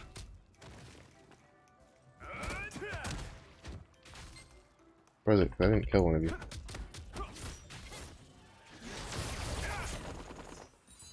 Nice. Yeah, if you see the big chickens running around, the gold ones are kind of, they are what they are. They don't really give, like, anything out of the ordinary from what I've seen. So, I kind of just try to hunt for the eggs, and then, most people tend to know to go for those quick, and then, sometimes they'll miss, like, a chicken or so when they're running around. So I try to pick up, like, what's left. This is kind of a joke, though. Like, you need 35 eggs to get 1, and then he only sells, like, 10. So this is obviously, like, the only good trade-in is the report item trade-in. The report item. which I should have a couple. Actually, now I mentioned I don't have any. Oh no, I do. Yeah, those are the 4. That's where I get the 4 from. Because I've gotten enough to get 4 of the 4 of the 4 of the whatchamacallit. I need to turn the I don't know if there's any background music on this background. I need to turn it up. And then the dialogue. I turned it down because the other day I was trying to do I was trying out having music playing on the stream, and then I forgot that I was uploading. I've decided to upload the VODs to YouTube just because like a permanent record kind of thing. As Twitch only keeps VODs for like 14 days unless you're like partnered. I think affiliates also get 30 days. But even then, it's not a like permanent thing. So I kind of just upload the VODs to YouTube, and then yesterday the VOD I uploaded got like copyright claimed like immediately, pretty much. And I was like, all right, guess guess if I want to keep putting VODs on YouTube, I can't really put music on the stuff. So kind of, I mean, I might try. I'll look into see if there's try to do more research into the like what like playlists and stuff to use for like music that are safe on like Twitch and YouTube.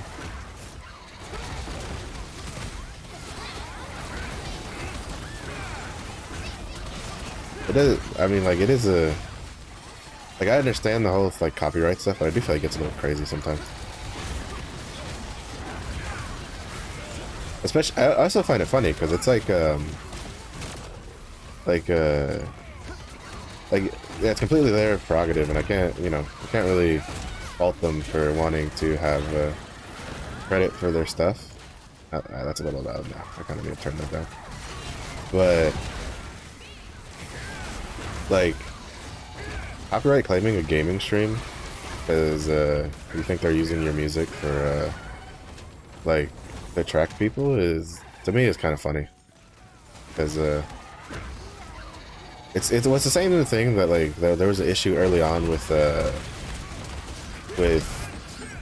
like game companies that were trying to like copyright strike people for streaming their games because they were like, oh well, you know, oh man, he made me by lightning tiger, no, but or like basically, what? Did we just deal that much damage that he just back-to-back chicken transform? But oh shit. But like early on, I don't know, so people probably don't remember too much now, but like game companies were trying to copyright strike people who are streaming their games because they claimed that streaming their games made them lose profits when there was actual empirical data proving the opposite, that people who watched people stream games, it was more likely for them to like buy the game than it was for not to have the streams going. But basically, at the end of the day, really what it was is they just wanted you to like sign a contract with them so that they could like take a chunk of your money, and it didn't really work out too well because there's quite a bit of backlash on it. Music's a little bit more complicated because it's a bit more I guess it's a bit more open the way you can use it. So I'll just probably try to look into that since I'm planning on uploading the VODs to YouTube, because I think when it comes to music, Twitch, like there's a since Twitch VODs are not permanent, I think that's why Twitch gets away with well, that's why there are some playlists that are safe to use on Twitch but not safe to use on YouTube videos. And they will specify such, which I have learned recently. So and I think it's because like since Twitch VODs are temporary regardless, like, you know, they're not up for public viewing past 30 days at the most. Some of those music places don't really care. I mean, another thing is I could also just like get a subscription to like one of the whatchamacallit. There are music websites that have that, you know, you can buy subscriptions that they'll give you the permission to use their songs in and like your streams and your videos and stuff. So I might look into that. I don't know how much it costs. It might cost a pretty penny because copyrights aren't exactly cheap. But we'll see. I don't mind too much personally. Like the only reason I even was trying to do like have music playing is for stuff like that islands where you don't have a lot of that island didn't have like any music like at all. So moments like that is when I'm kind of like I'm a little like I don't really understand the point behind not having music there because like I mean you can just put some elevator music or something. It doesn't have to be anything too crazy. It's just a little it's just weird to me that you know you have music all these other places and all of a sudden it's like no music and you're just like you run out of CDs or something. You know you ran out of records to pump down on the music. You couldn't figure out of a song for an island for chickens. I mean I guess it kind of like leads back to some of the stuff I've talked about where you know there's some areas you can kind of cut corners a bit to save cost on, and I feel like not putting music on an island that's not up 24/7 is one of those smart choices of we're gonna cut cost here kind of thing. But you know, it's whatever. It happens, we'll work with it. As long as I don't run out of things to talk about. Which even if I do, I'll just like repeat stuff anyway. Because there's plenty of I got plenty of soapboxes to stand on for Lost Art. But yeah, so I hope everybody's day is going well. The weather's starting to change, starting to get hotter now, which is, in my opinion, a little bit unfortunate because I'm personally someone who I get hot very easily. I'm basically a walking furnace, so I like fall and winter time because of the cooler weather. All more than winter. Like a nice cool like autumn day is nice. Winter you run the risk of getting like a couple inches of snow and then it's kind of a pain in the ass and you gotta shovel shit out of the way. I mean snow is great and all, but when you gotta shovel it like often you start getting annoyed. But but all in all, yeah, for me like warmer weather kind of sucks because now I'm just gonna be sweating my ass off all day, every day. Especially because like my room doesn't have really good insulation because it's on top of a garage. But being on top of a garage, pretty much at the whim of the weather. So if the garage gets hot, I get hot. Which I don't mind like with cold. Like it got pretty cold, especially when it was dropping like to the 20s and the teens. Because where I'm at, it doesn't really go below 0 unless there's like a really bizarre like blizzard coming through. But it'll get down pretty cold. And you know, but I have like space heater. I have a space heater. I got blankets. You can put on more clothes for when it gets cold within like you know certain justifications. Like I'm not talking about places where they get like negative 60-degree weather. There you're kind of just fucked. But then again they have the you know, people that live in those conditions have their ways around it. I didn't even read any of that. What is this one? Read through the test paper. Which which?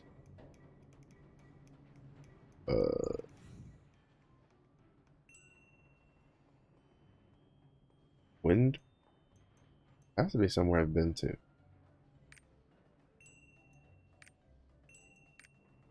Alright, so Argentine. That one's easy. Customers. That's why when you are... Alright, so I think that should be Lopang Bailey's unlocked?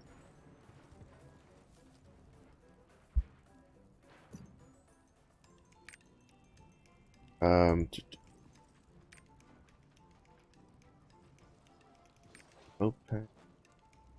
They have to be unlocked because I have like 7 pages. Yeah.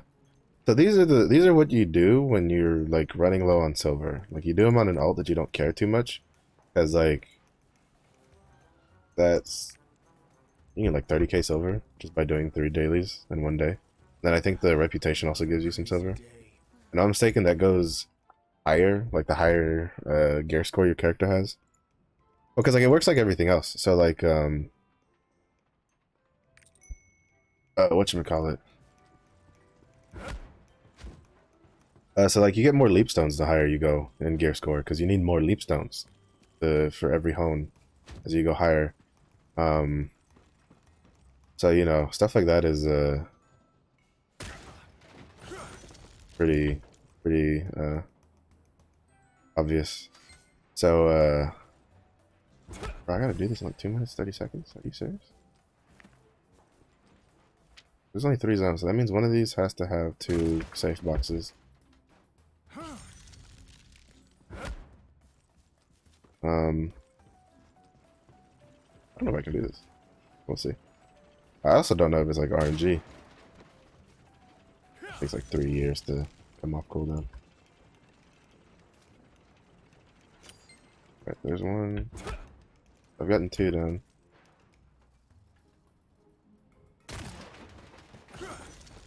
That's unfortunate. I was trying to hope that if it explodes, I could use it to like propel myself. Is it static every time? Like, is it guaranteed to like be this one over here?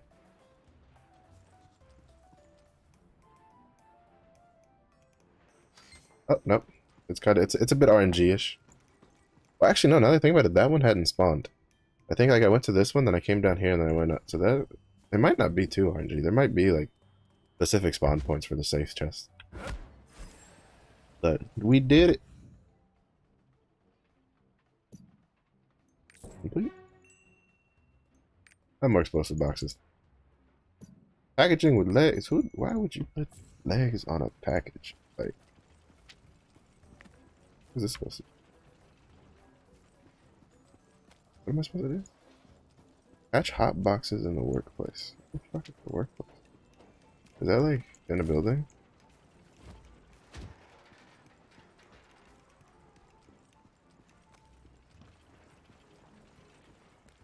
We only have like a minute and a half. I don't even know where to look for these.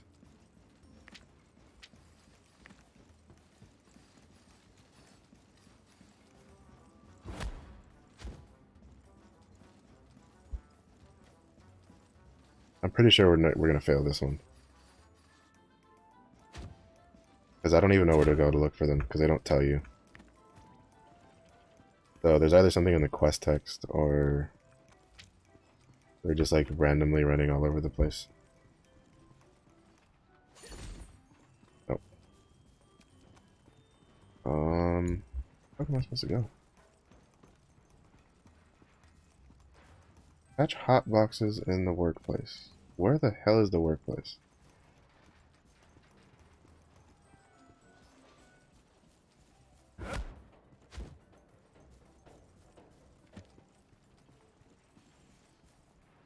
Well, a little frustrating when it's like stuff like that. I'm just gonna abandon it and then re-pick it up. Talk to him. Because this time we'll actually pay attention to what he says. One more favor, no more explosive boxes. No way. Let's see if I could add legs to package boxes, and some of them managed to escape. If you see any package boxes with legs, could you catch them for me? Mobilizing ticket. Yeah, he doesn't tell you where to go. So that's kind of annoying.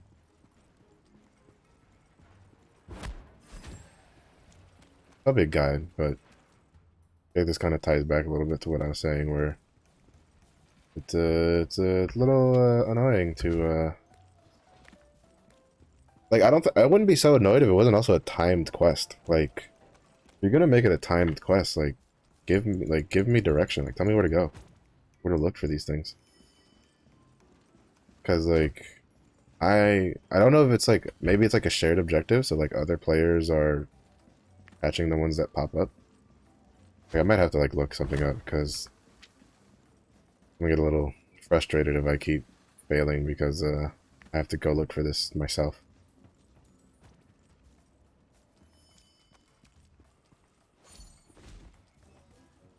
Is that not?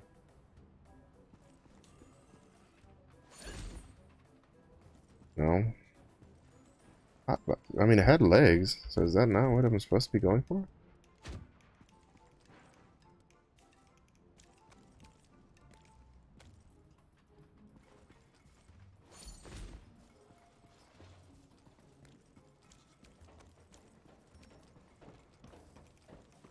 Are they just like all over the place? Does anybody know where these like hot boxes I'm supposed to be catching are? Supposed to be?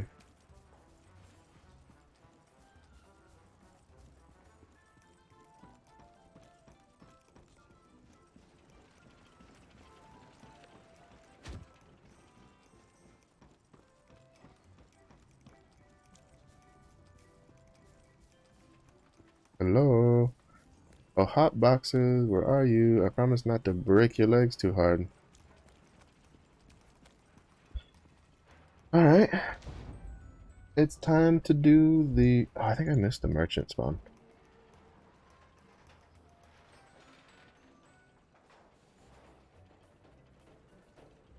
Nope. I need to remember to go to East Lutera in like 30 minutes. Get Bert. Yeah, I have no idea where... Let's just scribble this. Because like I ran that whole island and I didn't see anything.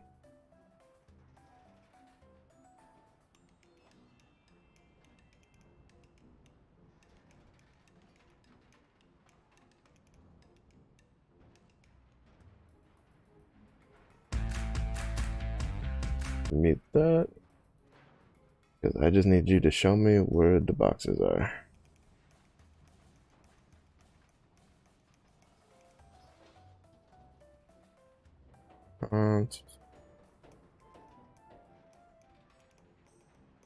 Waiting for this ad to take like 3 years.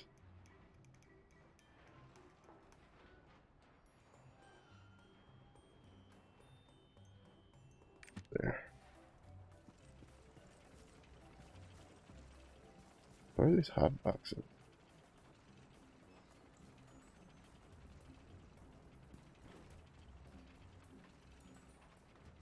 Alright, so like the video like threw it at the box that I was throwing it at, but for some reason when I threw it at the box it didn't do anything. Well, let's try it again.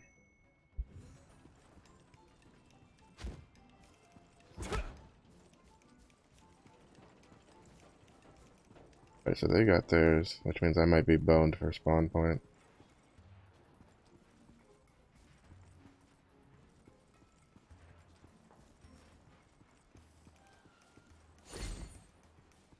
There we go. I don't know why it didn't work the first time.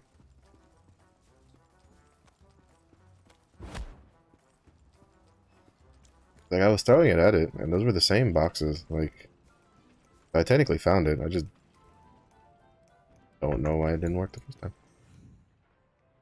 Maybe it was bugged because I was going in, like, the opposite direction from where I was supposed to go.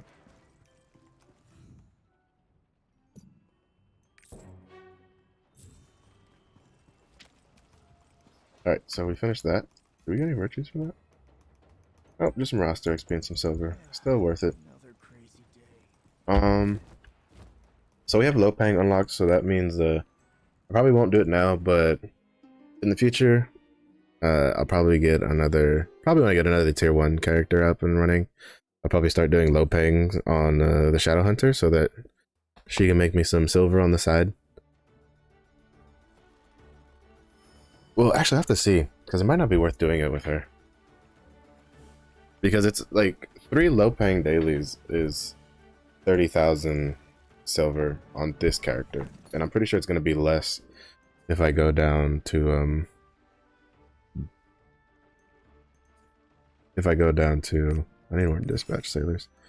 If I go down to tier 1 to do it, I'm pretty sure I'm gonna like get like maybe 10,000 for doing 3.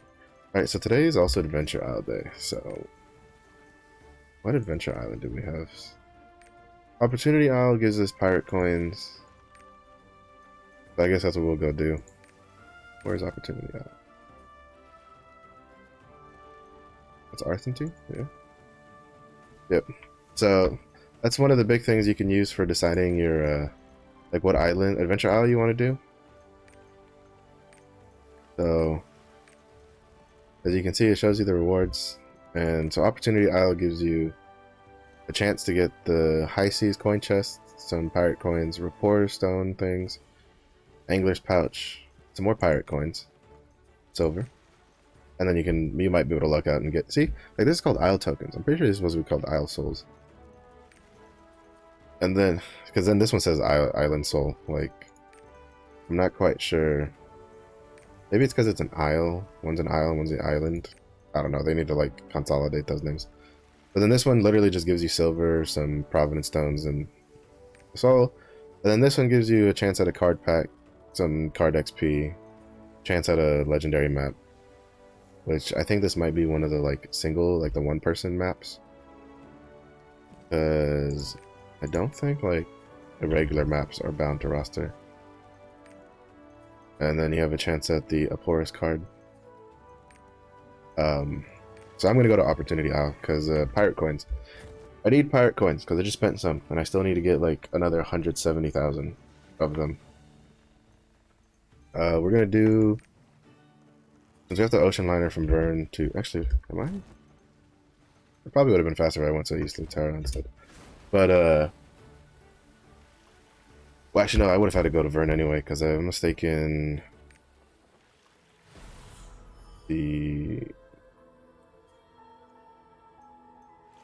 Oh, the thing spawned again. Where is it? Oh, no, yeah, I could have gone anywhere then. Because, I have to go to Yorn to get, like, Yorn's, like, right next to the, Azure Wind Island, which is the horse one. You go yeehaw, kill the things, call it good. Lost Ark really doesn't like reading double inputs very nicely, does it? Every time I try to open the whatchamacallit, every time I try to open the the Unitast window, if I do Alt J too quickly, it just opens my quest log instead. Alright, where is the horse? Looking for the horse. I think I did this one. Did I not do this one already? That's that increased motion anyway, and some silver. That's not a big deal.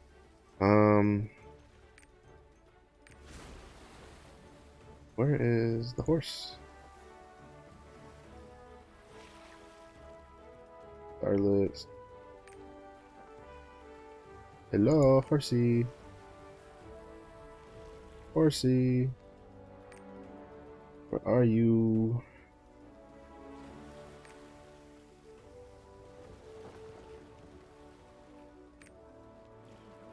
I think I'm blind. I think I might have passed it. Wasn't paying attention. It'll be easier to find once I go actually do it once anyway. Also, this is the boat I was talking about. This is a legendary boat you can get from doing the Peytos, like the Peytos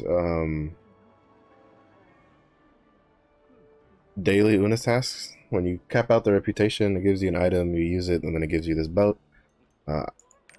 Basically, I can't use, there's no point for me to use it right now because I have the S stock up to level 5 and I have 2 of the S stock's best sailors already.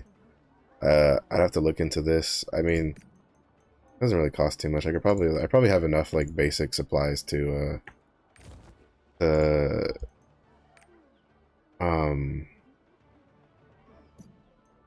like upgrade that one to level 5 also. I don't think it's worth it.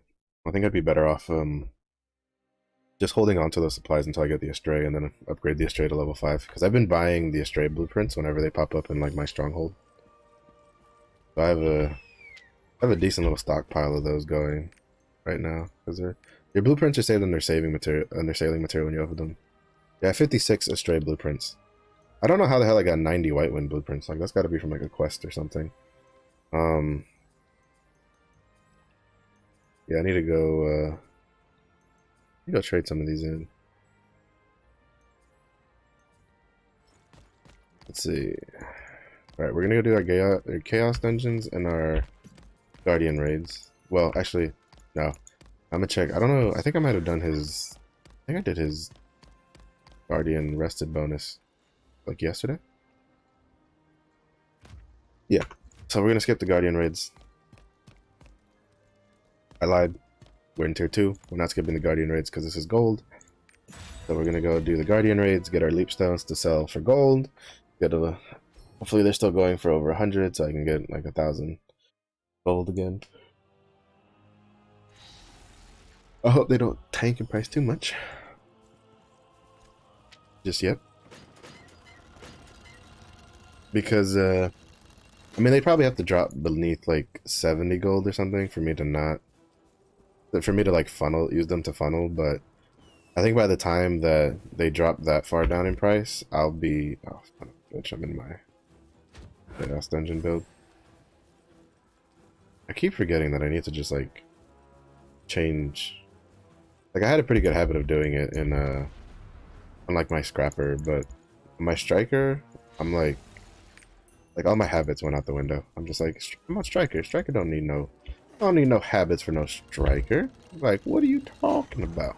What you talking about, Willis?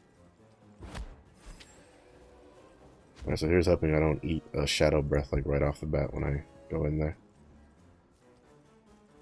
Yeah, we'll do the Guardian raids. We'll sell the leap stones. Try to get some gold. We'll do the 2 quick chaos dungeon runs, and then we'll go do the Azure wind, whatever,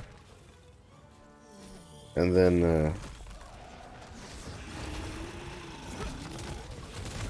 we'll get on the scrapper to do some first stuff. Buy her stocks and stuff like that.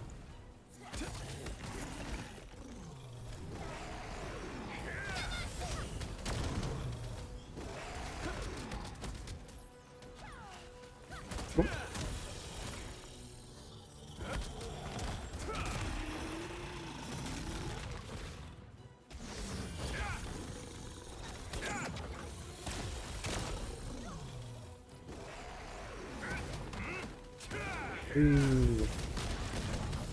Here we go. I think he still has a debuff, so we got some crit. Yeah, that was some good crits right there.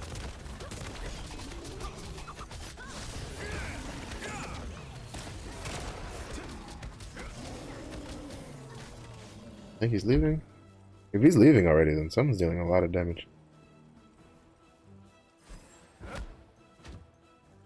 Somebody is dealing a lot of damage. While we sneaking over, let's see what we got here. 802, 803, 860. It might be the sharpshooter, or it might just be all of us. I don't know. Well, actually, no, it's definitely not me. But I definitely lost some damage uptime on the boss with going back to having to change my build. Oh my god, that rock! The invisible rock, ladies and gentlemen. It strikes again, stubs the toe, and doesn't let me move forward.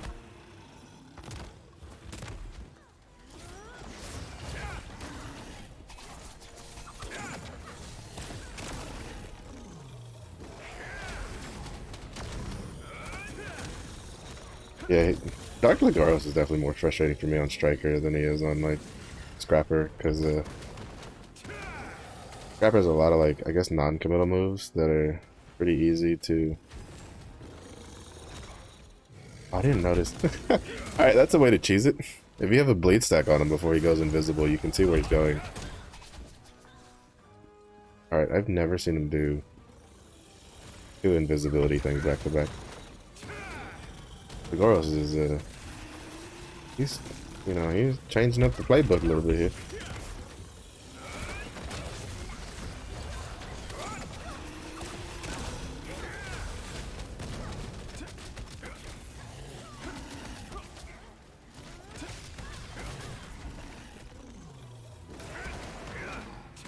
That down.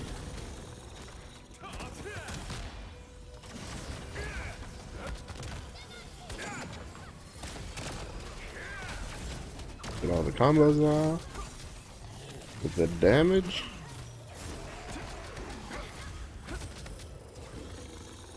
Are you? Oh.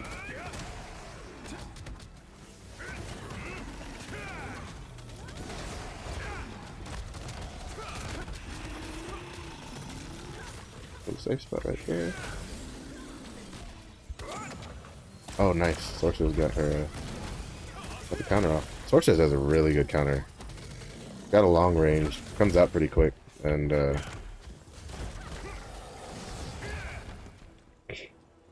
And it's just really good to get off. See, he tried to juke there. He was going like one direction and then he like turned around.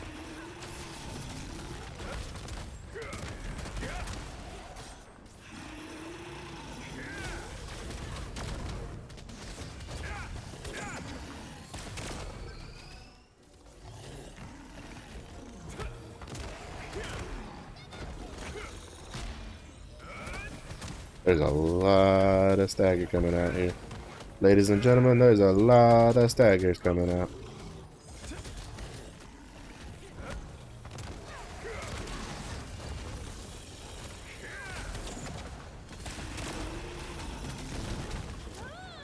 Okay, I only ate one of those. Thought I was gonna eat like 6 of those like I did the one time yesterday. I was about to be really sad because when you can't see anything on the striker, you basically can't do anything. Because your stuff has a really very tight like hitboxes.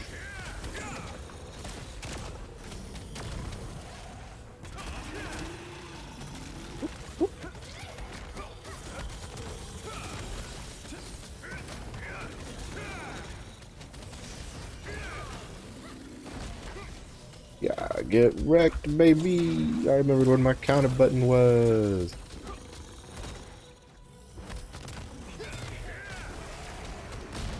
There we go. There we go. Get wrecked.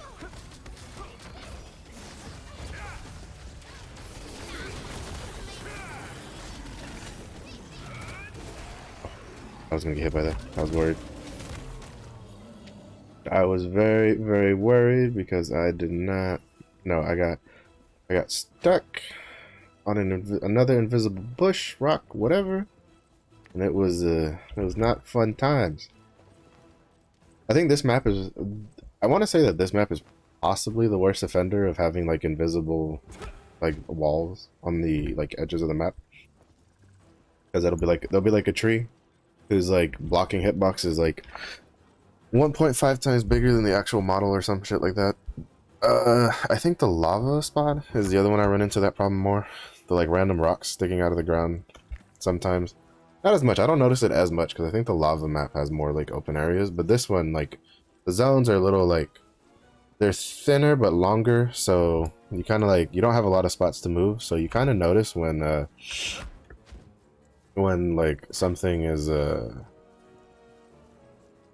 when something's blocking your movement, because you have so little area to move already that when something like blocks your movement as it is, you kind of pick up on it. Wait, moon kick in.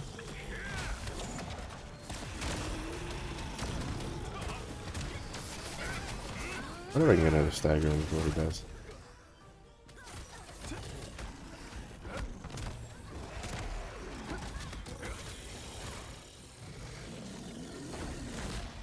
Oh, nice.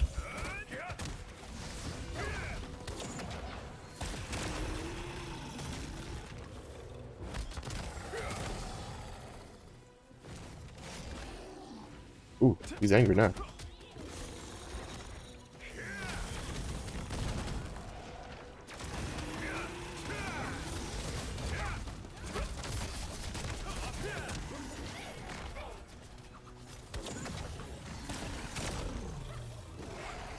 That was a little dangerous of a lightning tiger maneuver.